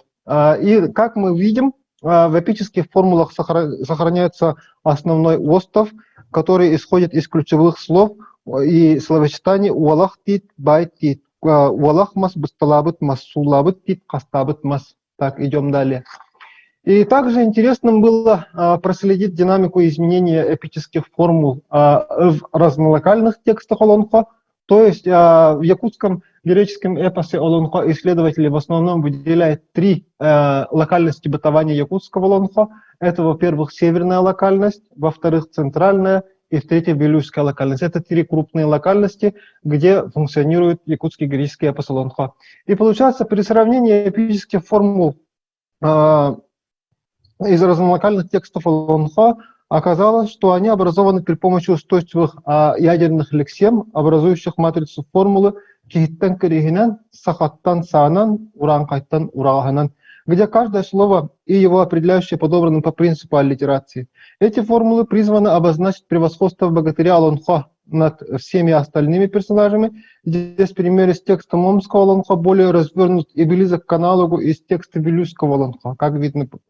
В результате сравнительного анализа эпических формул из локальных текстов Олонхо можно утверждать, что в них наблюдается непосредственная связь, которая находится на уровне 10,7%, то есть 23 примера от имеющихся примеров в исходном тексте Момского Олонхо Харла Мохсо.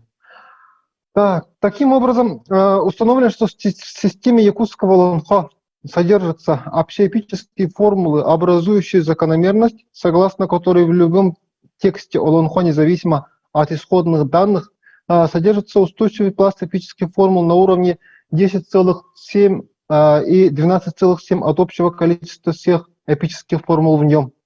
Аналогичность этих формул обусловлена общим способом образования матрицы ритмико-синтаксического параллелизма, где ключевые слова и словосочетания составляют основу, на которую нанизываются элементы, подверженные вариации. И именно благодаря матричной конструкции в якутском Олонхо сохраняют свою устойчивость универсальные эпические формулы и типические места, так называемые локи коммунес, способны переходить из одного текста в другой без особого изменения своей структуры и семантики.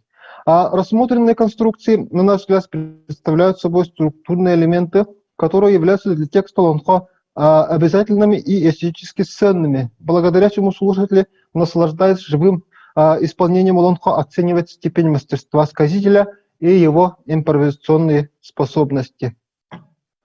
Универсальные эпические формулы якутского Олонхо и тюрко-монгольских эпосах, сравнительный аспект. Переходим непосредственно к нашей теме.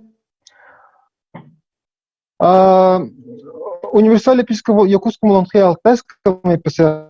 Всего по результатам сравнительного анализа текста было обнаружено соответствие по структурному оформлению и смысловой нагрузке в 58 эпических формулах, основанных на ритмико-синтаксическом параллелизме, что составляет 11,25% от всего количества формул якутского Олонхо. В сравниваемых примерах полностью совпадает семантическая нагрузка и структурное оформление параллелизма эпических формул. Однако формула Олонхо состоит из двух самостоятельных параллелизмов. Так, в первой части формулы преобразования параллелизмов используется прием противопоставления, основанный на антономических лексемах «ый-кюн», «луна», «солнце», как и в алтайском эпосе «ай-кюн», являющийся ядром параллелизма. А вторая часть параллелизмов соединена между собой дословным повторением лексемы «кюнды» другой, и, соответственно, в этом в алтайском камиш. Так, идем далее. Получается, эта формула описывает красоту прекрасной девушки, главной героини. Следующая формула представляет собой из якутского Олонхо могучий эрсовотох и хакасского алыптах нымых айхутин. Получается, как в якутском Олонхо и так в хакасском эпосе, здесь в обоих формулах основным приемом образования параллелизма является аналитическое противопоставление. В якутском примере противопоставляются локативные антонимические лексические единицы вегетаналраттан сверху снизу, которые являются ядром параллелизма, а остальные элементы передаются дословно повторяющимися лексемами и контекстными синонимами, подобранными законом аллитерации. В хакасском примере также противопоставляются локативные антонимические лексические единицы алтыным и üstünün снизу сверху и тоже являются ядром параллелизма, а остальные компоненты параллелизма выражены контекстными синонимами. Получается, тут описывается приход противника богатыря, когда спускаются сильные ветра и поднимаются всякие гады из-под земли. Так, идем далее. В-третьих, параллели эпических формул в якутском Олонхо и в тувинском эпосе. В этих эпосах мы обнаружили 17 эпических формул, что составляет 3,17% от количества формул, содержащихся в тексте Олонхо. Как видно из формул, если в тувинском примере описывается продолжительность борьбы между богатырями, то в якутском продолжительность богатырского похода в Нижний мир. При этом темпоральность описываемых действий раскрывается посредством одинаковых конструкций ритмико-синтаксического параллелизма, основанного на чередовании времен года. Поразительное сходство этих примеров объясняется тем, что в них используется одинаковая матричная конструкция, основанная на ядерных словосочетаниях «кыш кырызындан зиму пейиню, кыгыңытын кырыотынан зиму пейиню». Чайның шалыңындап лето поросе, сайыңытын самырынан лето по дождю. А в первых ядерных словосочетаниях наблюдается полная эквивалентность. Однако, если в якутском Олонхо применены все 4 сезона, соответственно, кюхингутын это осень и саскутын это весна, то в тувинском только основные зима и лето. На наш взгляд, это обстоятельство объясняется стадиальным отличием тувинского эпоса от якутского Олонхо. Так, идем далее. И, наконец, параллели эпических формул в якутском Олонхо и шорском эпосе. В ходе выборки материала нами обнаружено 25 примеров, что составляет 5,13%. Приведенные формулы состоят из двухчленных конструкций, полностью аналогичных по структуре и содержанию. В них содержатся не только эквивалентные ключевые слова «кулак», «уши», «кулгах», «уши», «карак», «глаза», «харах», «глаза», которые являются ядром формулы, но и однотипные периферийные компоненты «үктаппанча» не слышат, «вюленне забился», «кортаппанча» не видит, «сабылынна» закрылся, которые на фоне общего контекста формул обозначают одно и то же действие. Так, идем далее. Параллели эпических формул в якутском Олонхо и бурятском эпосе. Интересно отметить, что между якутским Олонхо и бурятским эпосом Улигером Елбона Шалбыкова Аламжимеркен было обнаружено 30 примеров эпических формул, что составляет 5,5% от всего объема якутского Олонхо. Здесь обе формулы образованы на основе двучленного ритмико-синтаксического параллелизма. Двучленный параллелизм якутского Олонхо образован на позиции ядерных лексем чугас близкий, рах дальний, на периферии которых содержатся синонимы хомуйдулар собрали, эмирдулар пригласили и контекстные синонимы хобалах, имеющий колокольчик, и барабан, имеющий барабан. В бурятском улигере параллелизм также образован на позиции ядерных лексем ара северная сторона, убер южный склон, при этом на их периферии подобраны синонимы барабан, как и в якутском Олонхо барабан, хенгерхе и бубен как синоним. А метанзон восточные люди, уберейзон южные люди. И однотипные глаголы сахихо ударить, дельдежи бить, а также дословно повторяющие лексемы татвалай. То есть тут мы видим одинаковый способ образования эпических формул. В настоящей таблице представлено соотношение универсалей эпических формул в якутском, олонхо и тюрко-монгольских эпосах народов Сибири по материалам нашего исследования. То есть в первую строку даются параллели, во второй строке показаны эпосы и, соответственно, соответствующее число эпических формул и процентное соотношение эпических формул. Таким образом, результаты сравниваемого анализа позволяют заключить, что между якутским Олонхо и сравниваемыми эпосами наблюдается непосредственная генетическая связь на уровне устойчивых конструкций эпического текста, которая, по всей видимости, связана с общностью происхождения и культуры этих народов. О генетическом родстве свидетельствуют следующие конкретные факты, выявленные в ходе сравнительного анализа. Во-первых, единый принцип организации эпических формул, заключающийся в ритмико-синтаксическом параллелизме и аллитерации. Во-вторых, эквивалентные ключевые слова и словосочетания в составе эпических формул. В-третьих, наличие особо устойчивых параллелизма с матричной конструкцией. А в-четвертых, широкое применение отрицательных параллелизмов, образованных аналитическим противопоставлением. Выявлено, что степень генетического родства в каждом конкретном эпосе разная, согласно этой таблице. Наиболее близким якутскому Олонхо оказались эпические формулы алтайского, бурятского и шорского эпосов. Мы склонны считать, что, по всей вероятности, культурно-исторические связи предков якутов с предками хакасов и тувинцев происходили гораздо раньше, чем с другими народами.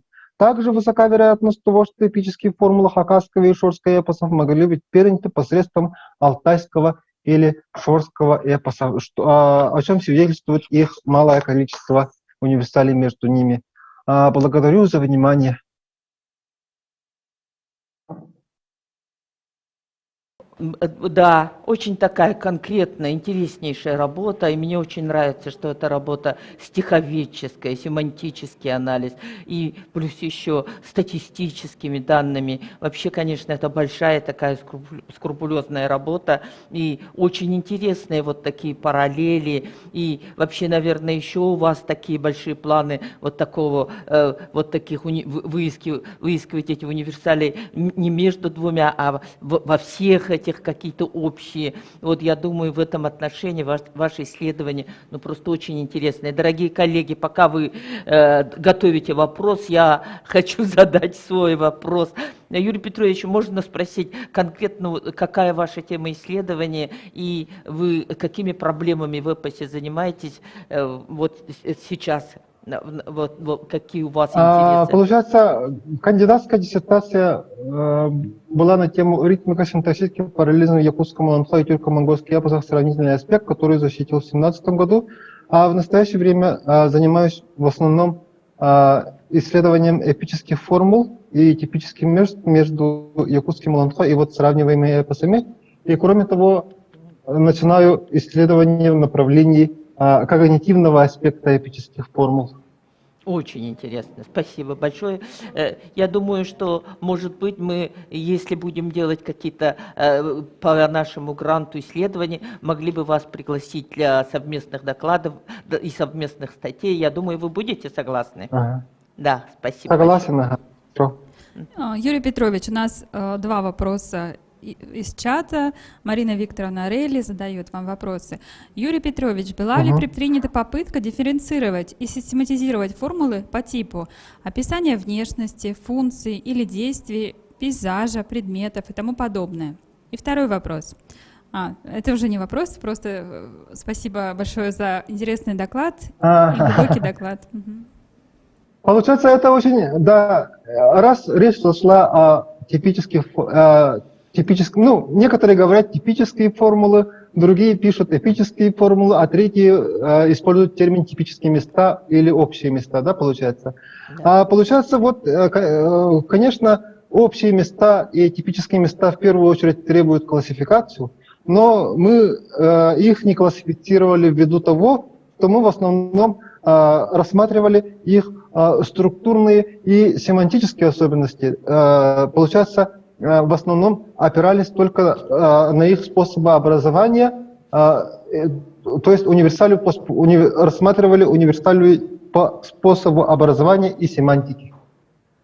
А так это, конечно, совсем фундаментальная работа, которую ведет Евгения Николаевна Кузьмина. Еще была опубликована такая фундаментальная книга, как «Типические места в сибирских эпических традициях», по-моему, если не ошибаюсь. И получается, там все основные виды были классифицированы по композиционно-сюжетной структуре эпоса, согласно. То есть там описание богатыря, седлания коня и так далее и тому подобное. Юрий Петрович, еще у нас есть поднятая рука. Степан Сергеевич Калинин, просим вас задать вопрос. Юрий Петрович, спасибо вам за доклад. У меня несколько вопрос, сколько такие мысли в связи с докладом, что насколько можно видеть, что если мы говорим о культурных универсалиях или эпических универсалиях, они в каком-то смысле оказываются богаче, чем универсалии чисто языковые, лингвистические, поскольку, как я вижу, если говорить об абсолютных лингвистических универсалиях, о железных, так скажем, то там это сводится все к таким довольно тривиальным утверждениям, что в любом языке есть гласные, есть согласные, в любом языке не больше 10, не меньше 10, не больше 81 фонем. Такие довольно простенькие утверждения, потому что даже категория грамматическая, если мы говорим о грамматической категории времени, она уже не универсальна будет.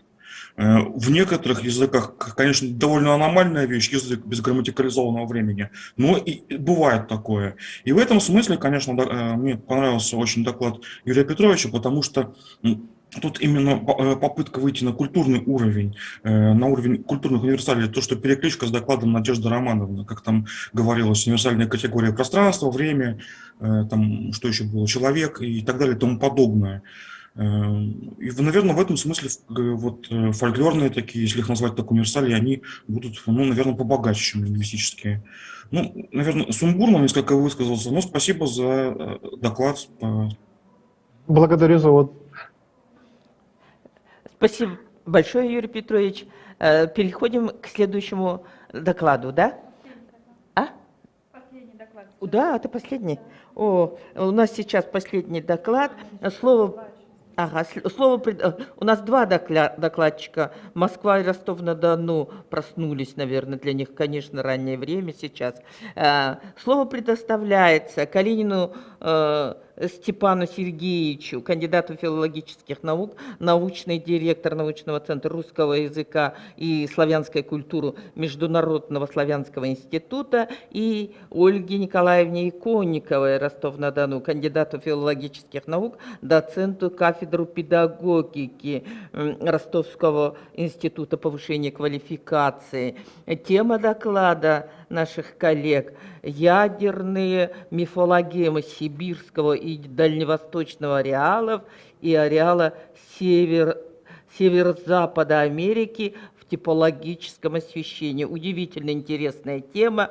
Вообще-то, как-то я недавно кандидатскую диссертацию примерно такой темы с удивлением видела, но еще не защищенные. Ядерные мифологемы сибирского и дальневосточного, и, конечно, эти американские аборигены очень интересны. Пожалуйста, слово.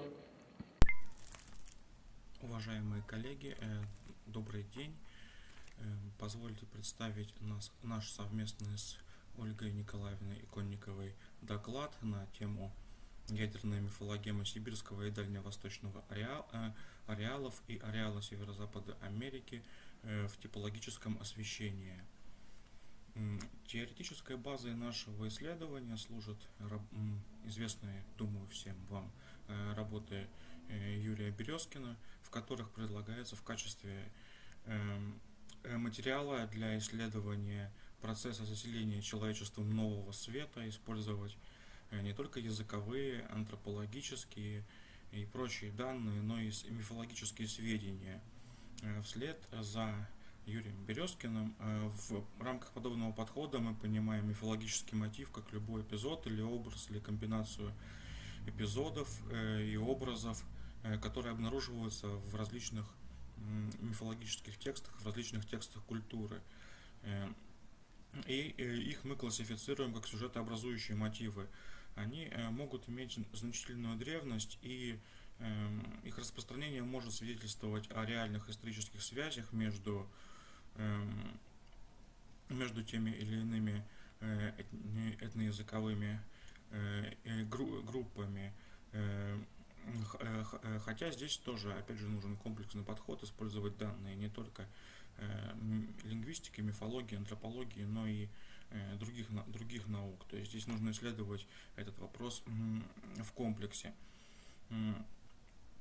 В этом исследовании мы рассматриваем ядерные мифологемы некоторых фольклорных традиций Сибири и Дальнего Востока, сопоставляя их с мифологическими традициями салежских народов. Салежские народы, соответственно, салежские языки локализованы на северо-западе Тихоокеанского побережья Северной Америки. Это примерно, если говорить в современных локациях, это штаты Вашингтон,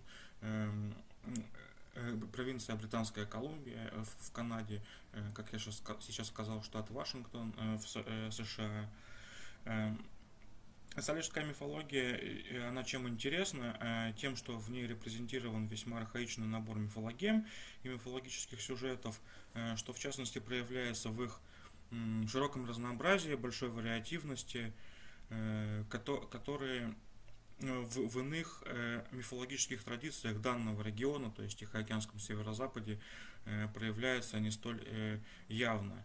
Таким образом, салежская мифология дает уникальную возможность для исследования архаического состояния этой самой мифологии в бесписьменной традиции, в бесписьменной культуре. И мифологические мотивы мы отбирали на основании аналитического каталога, который был составлен и продолжает составляться, продолжает совершенствоваться и улучшаться Юрием Березкиным и Евгением Дувакиным. Этот каталог, как я думаю, многим известно, он доступен в интернете, он расположен на сайте Рутения. Вот там он есть, и путем сплошной выборки мы отбирали, мы смотрели частотные, наиболее мифологемы, образы, сюжетообразующие мотивы. И сейчас перейдем более подробно к описанию тех сюжетообразующих мотивов и мифологем, которые мы нашли как у салежских народов, так и в ряде традиций сибирских и дальневосточных. В частности, сюжетообразующий мотив о птице-громовержце – это такое существо, которое вызывает дождь, грозу, или оно их персонифицирует, персонализирует. Он ярко представлен в салежской мифологии. Есть специальные языковые выражения для этого образа, то есть номинации, проще говоря, этого существа. Эта мифологема прослеживается много вообще где.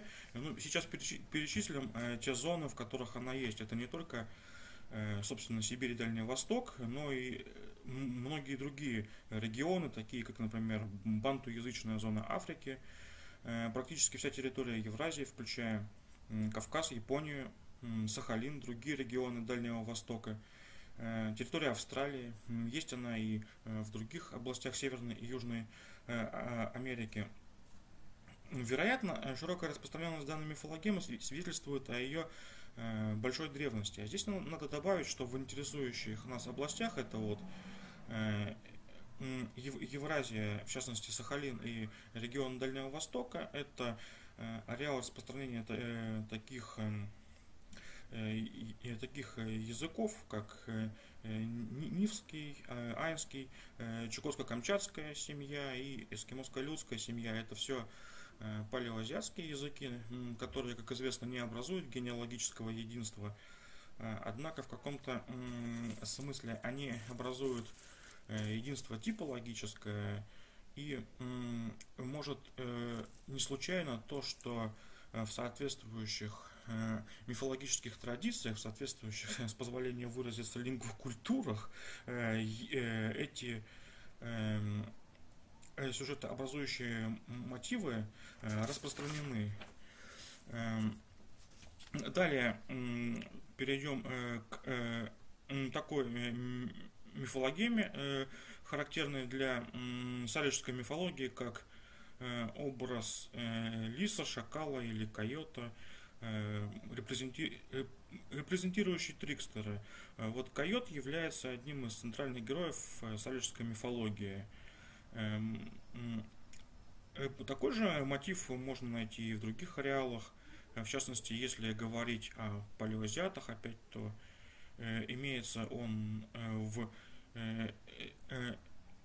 эскимоско-алеутских языках. Правда, там, конечно, уже будет не койот, потому что эскимосы немножко в других географических условиях живут, где нет койотов. Но мифологема типологически схожая там есть. Здесь интересно то, что если обратимся еще к более отдаленной группе языков, рассматриваемых нами, а именно к индоевропейским, общая индоевропейская основа со значением волк, она в некоторых индоевропейских языках имеет соответствующие рефлексы, которые приобретают значение лиса или шакал. Ну,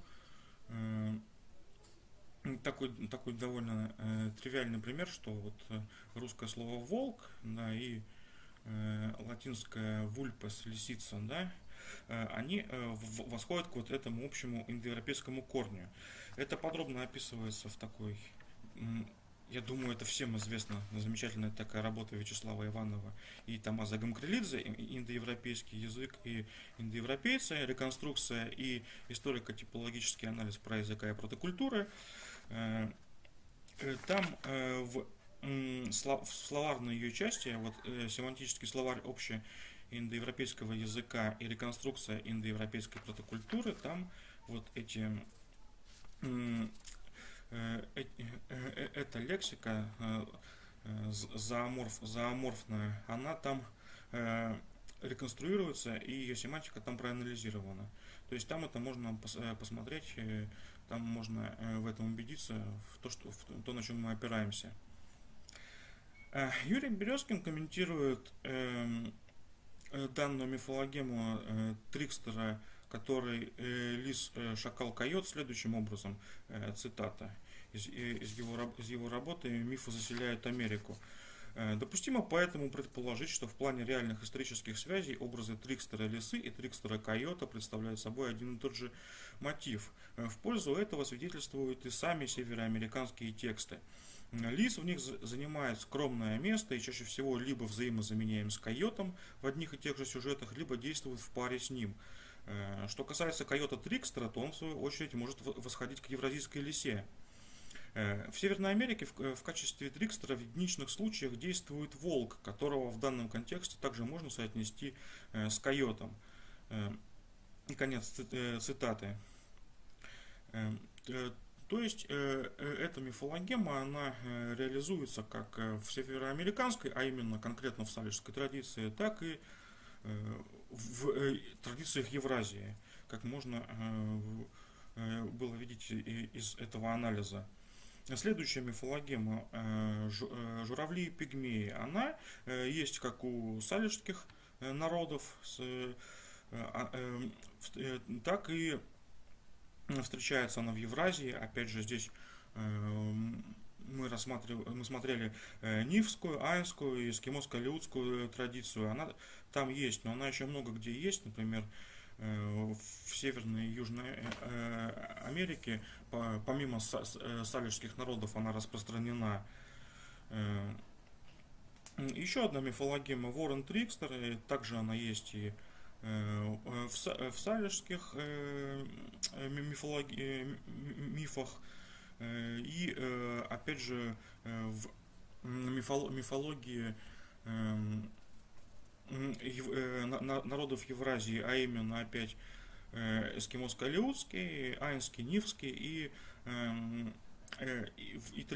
итальменский, да, что вот в итальменском чем интересно в данном аспекте именно итальменская мифология, то, что там одним из базовых персонажей является Ворон Кутх, Ворон Творец мира, который в ряде сюжетов также фигурирует как Трикстер. Вот.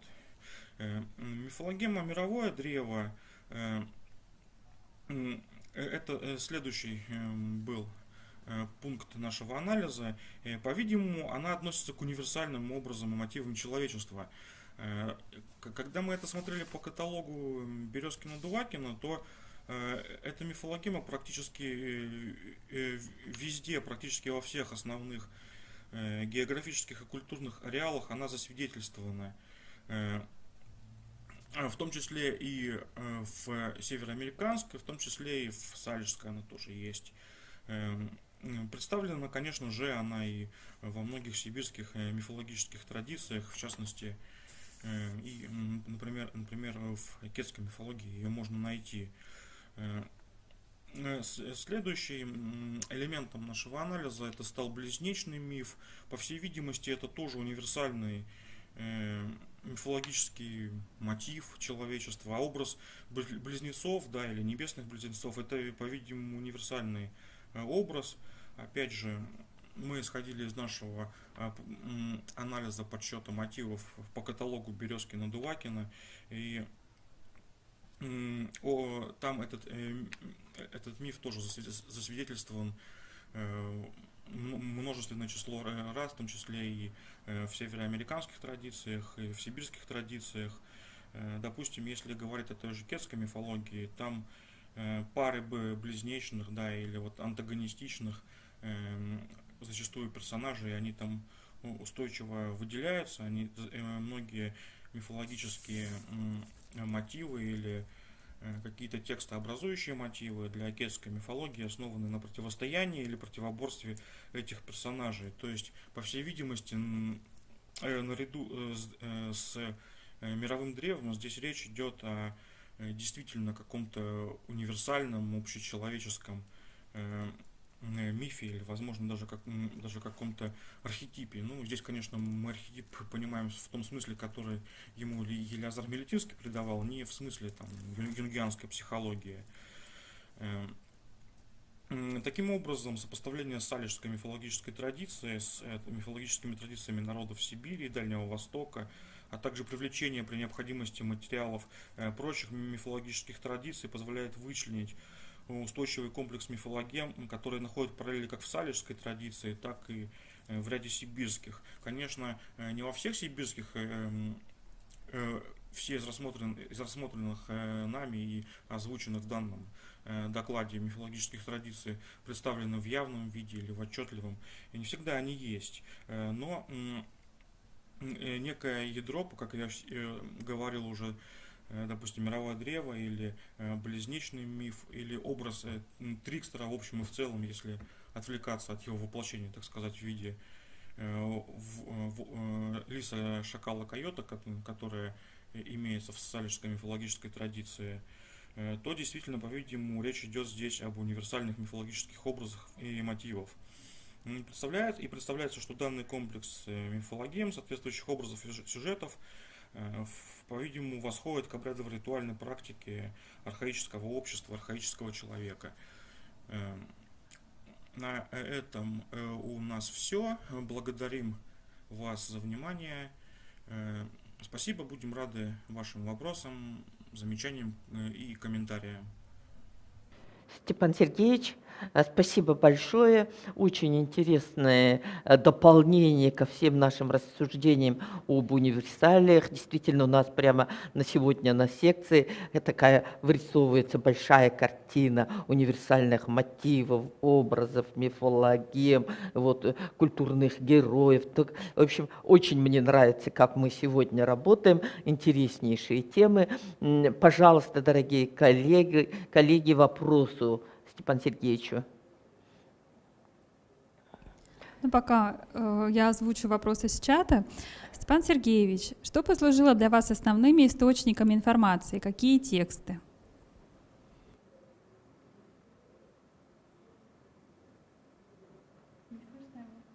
Степан Сергеевич, вы нас слышите?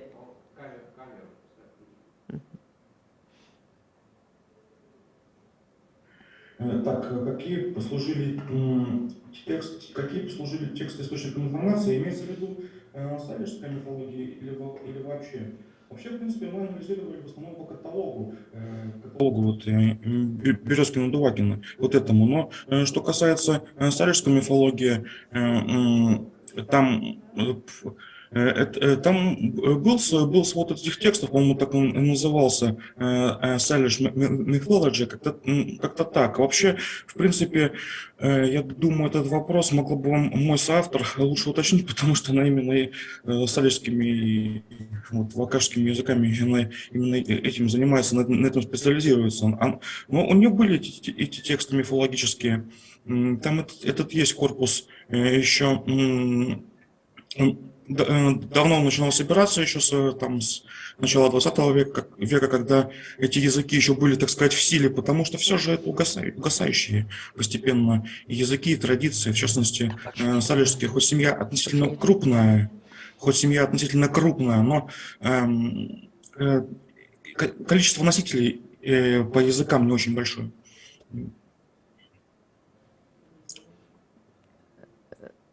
Спасибо большое.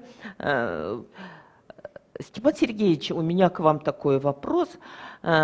Предполагают ли такие сравнительные исследования для вот контекста, вот полевые работы, ну вот как бы и по ареалу, где вы, кого вы сравниваете, и вот съездить к американцам, ну вот как это вы предполагаете, как, и вот если это такое интересное действительно исследование, вообще ваши исследования как-то соединяются с такими полевыми материалами, сегодняшними этими контекстами?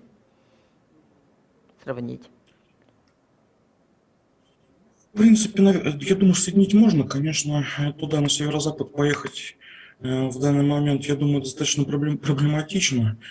Хотя при желании, конечно, можно, но вопрос в том, что, я думаю, сейчас мы уже в чистом виде там традицию эту не найдем, потому что это по сути вот этот вот, как его называют, Pacific Northwest, вот эта вот зона, Тихоокеанский северо-запад побережья Америки, там же контактная зона, языковой союз, по сути, там все уже намешалось, перемешалось на сотни раз, еще там и английский язык, там вот, если в языковом смысле, Да. мы с Ольгой Николаевной смотрели, там уже, конечно, под влиянием английского языка они начали трансформироваться, там уже и синтаксис поменялся, скажем так, и не тот, и словечки кое-какие пришли. Ну, примерно то же самое явление, как у нас в Сибири со многими языками, в том числе Да. палеоазиатским, да, или вот с тем же кетским, да, вот, который находится, по сути, в Урало-Алтайском, да, языковом окружении. Вот была у него в исконной лексике сохранилась глагольная вершина строго справа, префиксы поменялось, теперь под Урало-Алтайским и, возможно, еще русским влиянием в дальнейшем. Вершина слева. Справа осталось, конечно, ну поменьше. Теперь слева у него глагольная вершина. Это все, там все контактные зоны. Там, конечно, это интересно было посмотреть, но я, честно говоря, не берусь загадывать, доберемся ли мы до носителей этих сталинских, там, валкашских языков в ближайшее время. Не могу сказать, честно, простите. Понятно. Спасибо большое. Итак, если нет вопросов, то переходим вот к нашему вот докладу, последнему действительно докладу. Слово предоставляется Станиковичу Марии Владимировне, кандидату исторических наук, заведующей отделом этнографии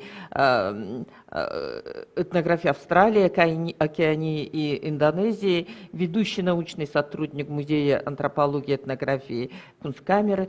Вот. Мария Владимировна, ее тема доклада еще раз про героический смех в сибирском и филиппинском эпосе с использованием полевых материалов автора. Очень интересно. Вот это еще вот такое обозначение, как героический смех. Вот смех и плач, вот такого характера. Много интересных работ. Пожалуйста, слово предоставляется. Мария Владимировна, мы вас слушаем. Мой экран утверждает, что я запустила презентацию, но я ее не вижу. Видим презентацию. Презентация запущена, но откройте, пожалуйста, полный экран. F5. Хорошо. Да, понятно. Так, F5. Нормально все? Вот все. Угу. Все нормально. Ага, спасибо большое. Ну, я, как вы понимаете, филиппинистка, и сибирские примеры беру как сравнительные. Тема смеха одна из самых, так сказать, разъезженных тем, которые занимали российскую фольклористику и культурологию, этнографию в течение всего XX века. И в первую очередь надо назвать вот те работы, которые на экране, которые повлияли не только на нашу, но и на мировую традицию исследования. Бахтин, Проб, Лихачев, Панченко, Фрейденберг, конечно. Последние годы, так сказать, всплеск интереса к этой теме был связан с работами Козинцева и собственными книгами и статьями, и сборниками, которые подходят к этому вопросу с более такой физико-антропологической стороны. И если мне позволено процитировать Козинцева, то я приведу вот эту цитату. «Попытки свести смех к эмоции, конкретно к радости, ни к чему не привели. Это гораздо более сложное явление». Сравнение сибирской и австронезийской эпики в нашей традиции, как правило, ограничивается Океанией. Этим занимался и Елизар Моисеевич Милетинский, и мой учитель Борис Николаевич Путилов, который записывал тексты на Новой Гвинее. Вот, значит, смех-плач был упомянут руководителем нашей секции. Да, это вот тема, которая сейчас больше всего привлекает внимание, и связано это действительно с работами Козинцева, с работами Татьяны Александровны Бернштам. Две равнозначные категории смех и плач, которые образуют феномен оппозиционного единства. Но, естественно, коренится это все в более ранних работах, и Проппа, и Фрейденберг, да, «Смех и плач. Две метафоры смерти». В последние годы к этому обращаются востоковеды, вот петербургский востоковед, монголист Носов, который, вот вы видите цитату на экране, смеются и плачут одновременно, чаще всего персонажи, которым предстоит умереть.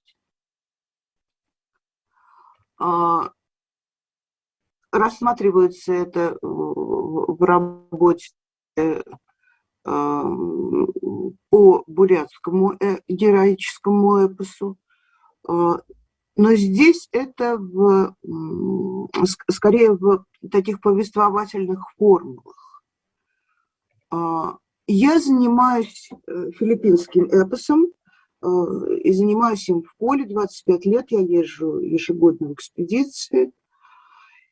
И нужно сказать, что филиппинская культура – это необыкновенно радостная культура.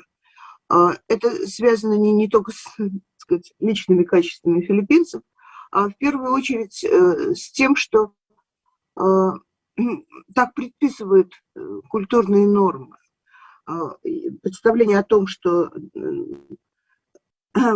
недовольство, угрюмость, гнев не должны быть демонстрируемы, должны соблюдаться ровные межличностные отношения, все конфликты должны разрешаться именно положительным, смеховым образом. Там это действует на всех уровнях и очень сильно. На вашем экране фотографии двух сказительниц, с которыми я... На Филиппинах эпос женский практически почти везде, хотя есть мужские сказители, я с ними тоже работала, но в первую очередь это женская традиция, потому что женщина – это главный ритуальный специалист на Филиппинах, и так было издревле. Женское шаманство. Мужчины исполняют жреческие функции, женщины шаманские, сказительские. Это мои сказительницы с острова Панай в горах, которые я записывала вот уже в период пандемии в 2020 году. Баджао, морские цыгане, которые жили всегда в лодках и пели в лодках.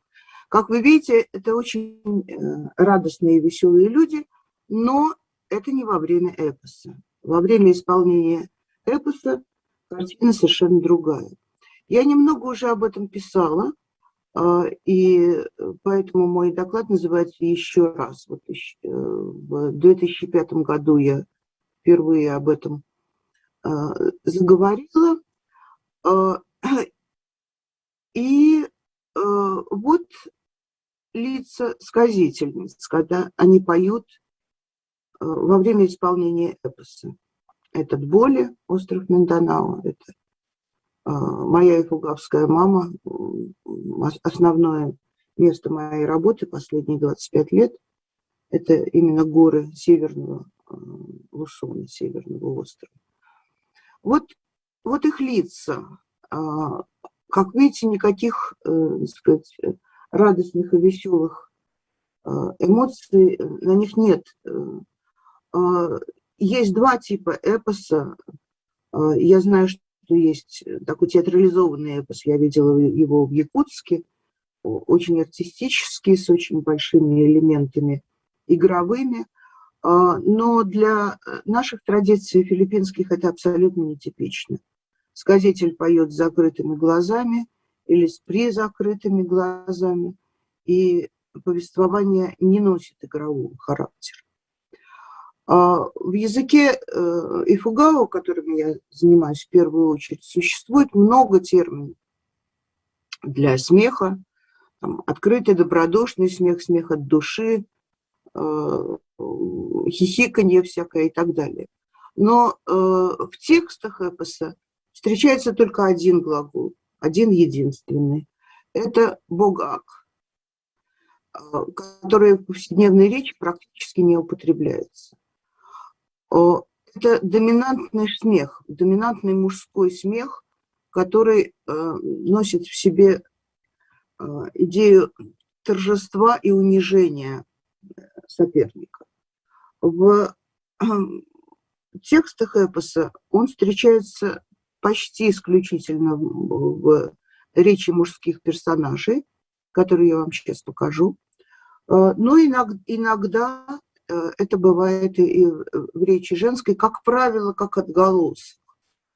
Либо это мать, которая торжествует, что ее сын победил соперника, либо это, ну, посмотрим, другие ситуации. Второй пункт, на который я хотела обратить внимание, это то, что смеховые игровые элементы выносятся за пределы повествования. То есть существование вне поля насмешек, подшучивания, веселья неестественно для традиционной культуры. Они сглаживают все конфликты и являются, так сказать, универсальным способом, так сказать, ну, такой социальный клей.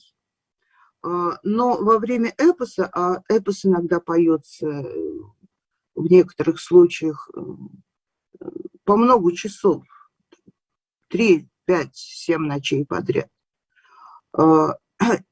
И игровые элементы вступают в промежутках.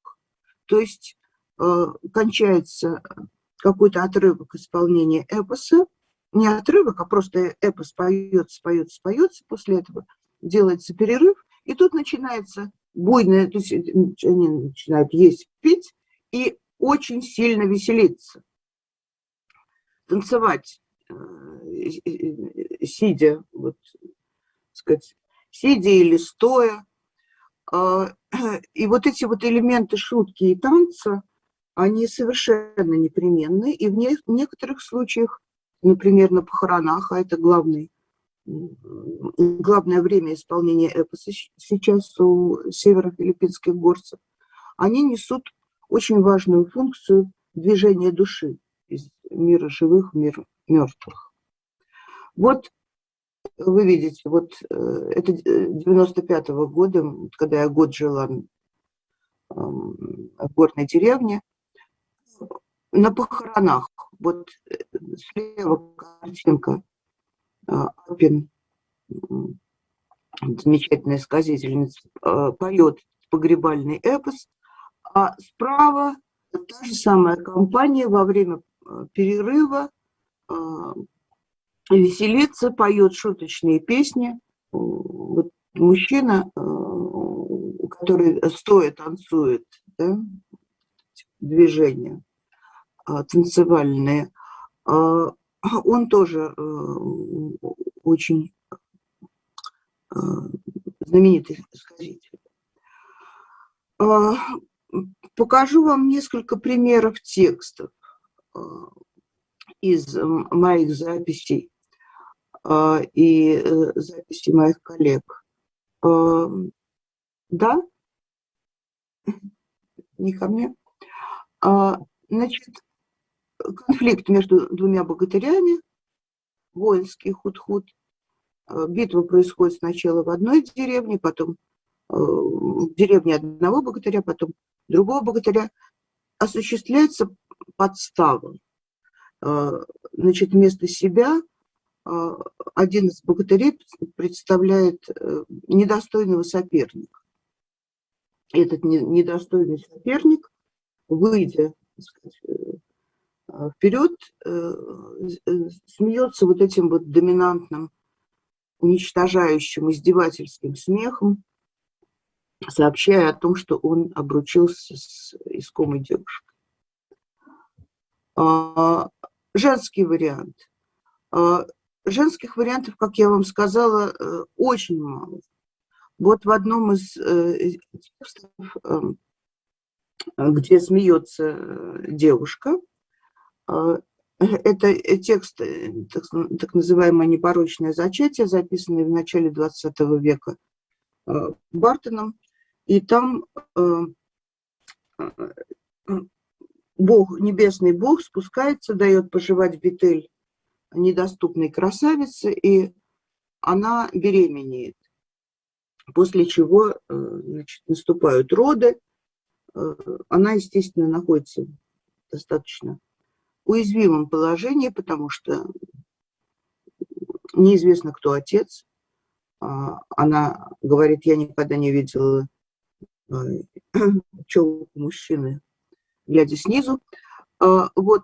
И вот она начинает рожать, и рожает последовательно всяких животных, которые используются для предсказаний, и птицы, насекомые, потом явления природные, она рожает обвалы, рожает землетрясения, и, наконец, рожает сына. И это торжество над, так сказать, всеми ее гонителями. Тот же самый глагол торжествующего, уничтожающего смеха. Вот другой пример.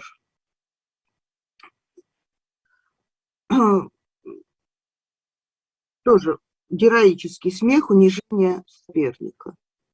Торжествующий хохот. Его торжествующий хохот отражается на холме. Девушка, за которой идет борьба между богатырями, слышит торжествующий хохот. Аллегория. У меня очень мало времени, поэтому я приведу только несколько сравнительных примеров. Вот Нина Михайловна Мулаева в своей очень интересной статье приводит список глаголов. Как вы видели на одном из верхних слайдов, где были и фугавские, и филиппинские глаголы, диапазон значений близок, но в филиппинском эпосе для этого используется один глагол. Все остальные, более мягкие, исключены. Если мы посмотрим ближе к таблицам Нины Михайловны, приглядимся, вот она пишет, что причинами смеха могут являться положительные эмоции по причине радости, либо такие негативные эмоции, как насмешки над богатырем. Вот. Но если мы посмотрим эти примеры, то мы увидим, что здесь вот указана причина возникновения смеха, радость от того, что там и так далее, и так далее. Вот. Но это формула «веселясь блаженствовал». По-видимому, она действительно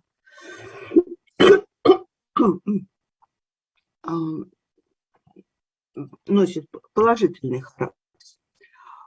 В других же вариантах, вот опять же цитаты из Нины Михайловны, 10 выражают положительные эмоции, 12 отрицательные. Какие это положительные эмоции? Радость от того, что у него в подчинении такой богатырь. Да?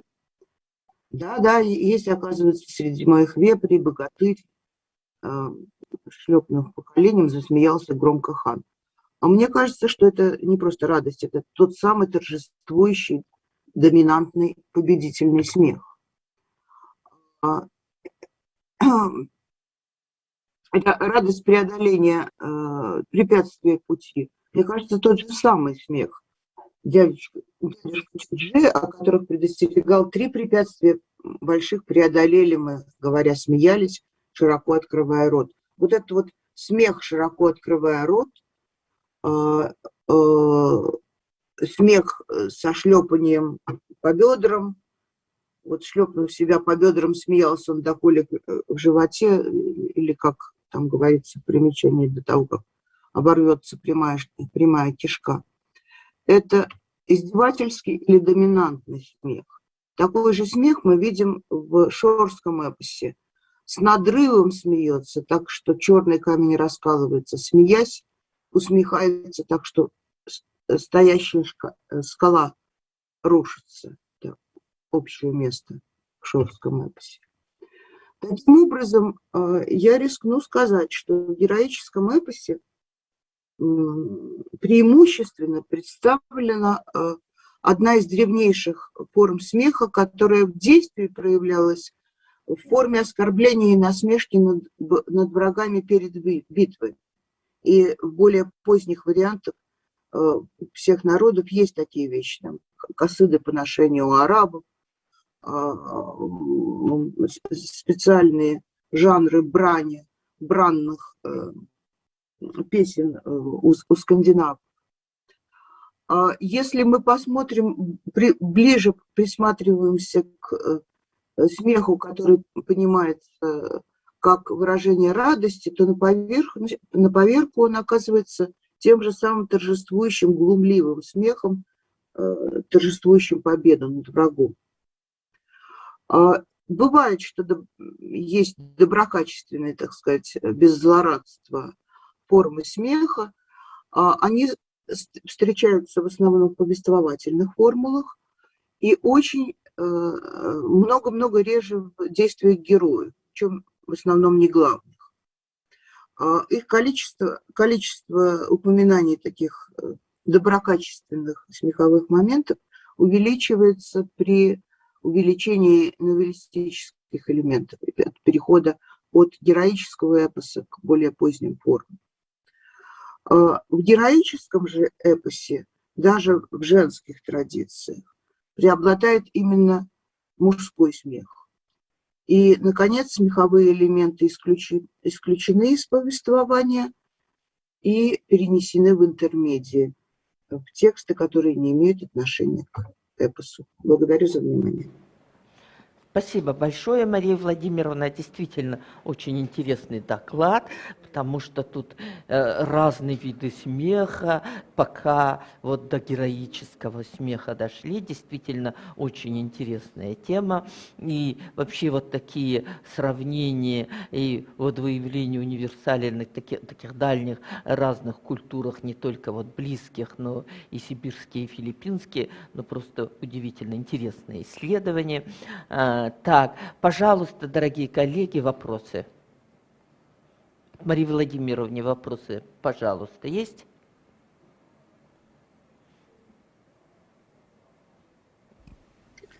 Но мы Не видим... хотят коллеги про филиппинский эпос думать. Между тем, филиппинская культура необыкновенно близка к сибирской культуре. Да.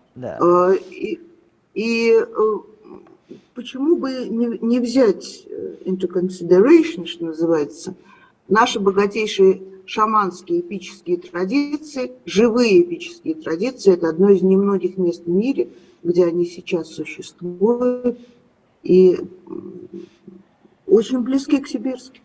Да, действительно. И потом, когда вы рассказываете, вот удивительно, вот кажется, не только в героическом эпосе вот эти все виды смеха, но они еще и в других фольклорных жанрах. И особенно можно вот так вот, если вот универсали искать, их посмотреть во всех других фольклорных жанрах, получается вот этот героический смех, побеждающий смех, смех вот это, в этот, как бы, победы, такой, ну, такой громогласный. Вот этот мотив, мне кажется, очень интересный и вообще благодатная тема для исследования.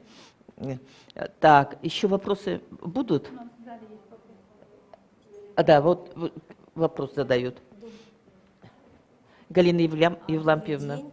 Мария Владимировна, спасибо за такой интересный доклад, интересный материал. Действительно, есть множество схождений. Ну, даже для меня, я специально эпосом не занимаюсь, но что-то все равно вижу.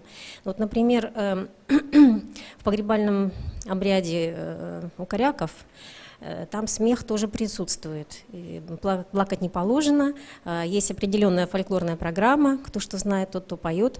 Вот. Смех, он тоже получается ритуальный. А я хотела вам вот такой вопрос задать. Очень интересно, вы выделяете разные градации смеха. Ну, вот нам, скажем так, не слишком посвященные в эти тонкости эпического текста, ну, в частности, музыковедам, показалось так, что какие-то вещи совершенно определенно, ну, понятные, героические, вот этот доминантный смех мужской, тут вообще никаких сомнений нет, у нас точно так же, нам точно так же показалось. А вот то, что касается смеха женского, например, да, почему у вас вот такая его оценка? И есть ли какие-нибудь критерии, может быть, ваши, которые остались за кадром, которые вы не озвучили, по которым вы определяете вот эти вот градации, какой именно там вид смеха? Ну, я, конечно, привела только очень немножко, да.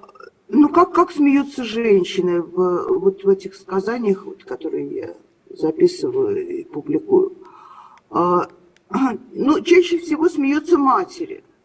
Мать смеется над соперником, или даже мать недостойного героя смеется над собственным сыном.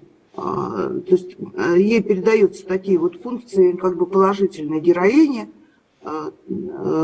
которая оценивает своего сына как недостойного соперника.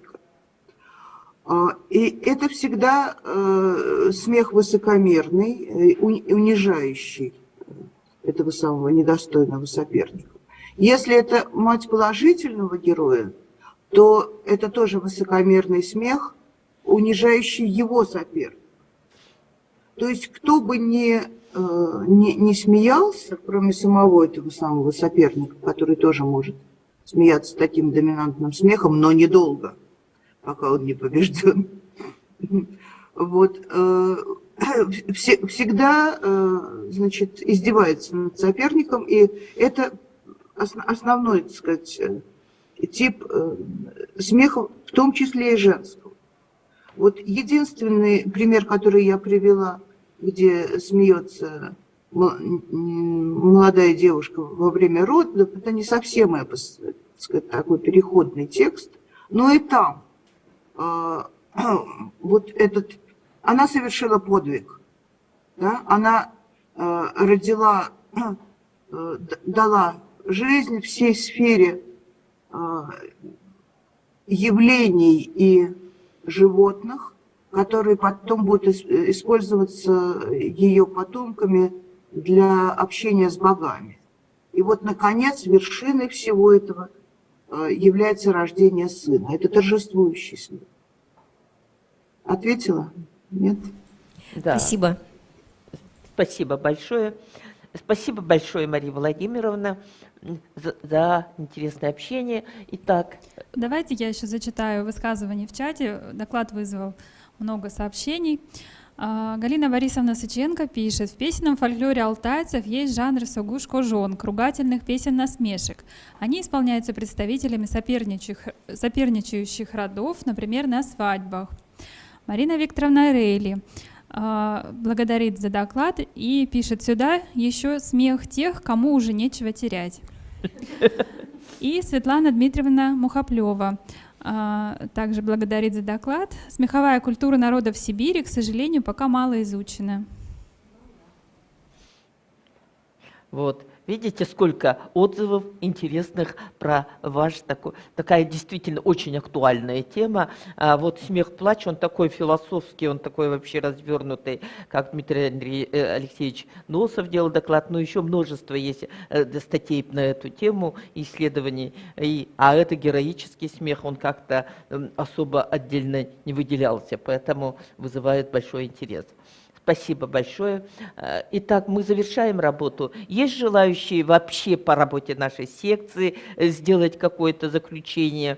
Но в целом я очень рада, что мы так слаженно и как-то продолжая друг друга. У нас такие все темы, соединяющиеся и как бы расширяющие вот наш кругозор и наши вот понимание концепции универсального, специфического и вот национального, этнического, общенашего, российско-национального. В этом плане, мне кажется, наша секция проработала плодотворно и очень, вот я думаю, с будущими этими будут для исследований идеями. Вот, спасибо большое всем.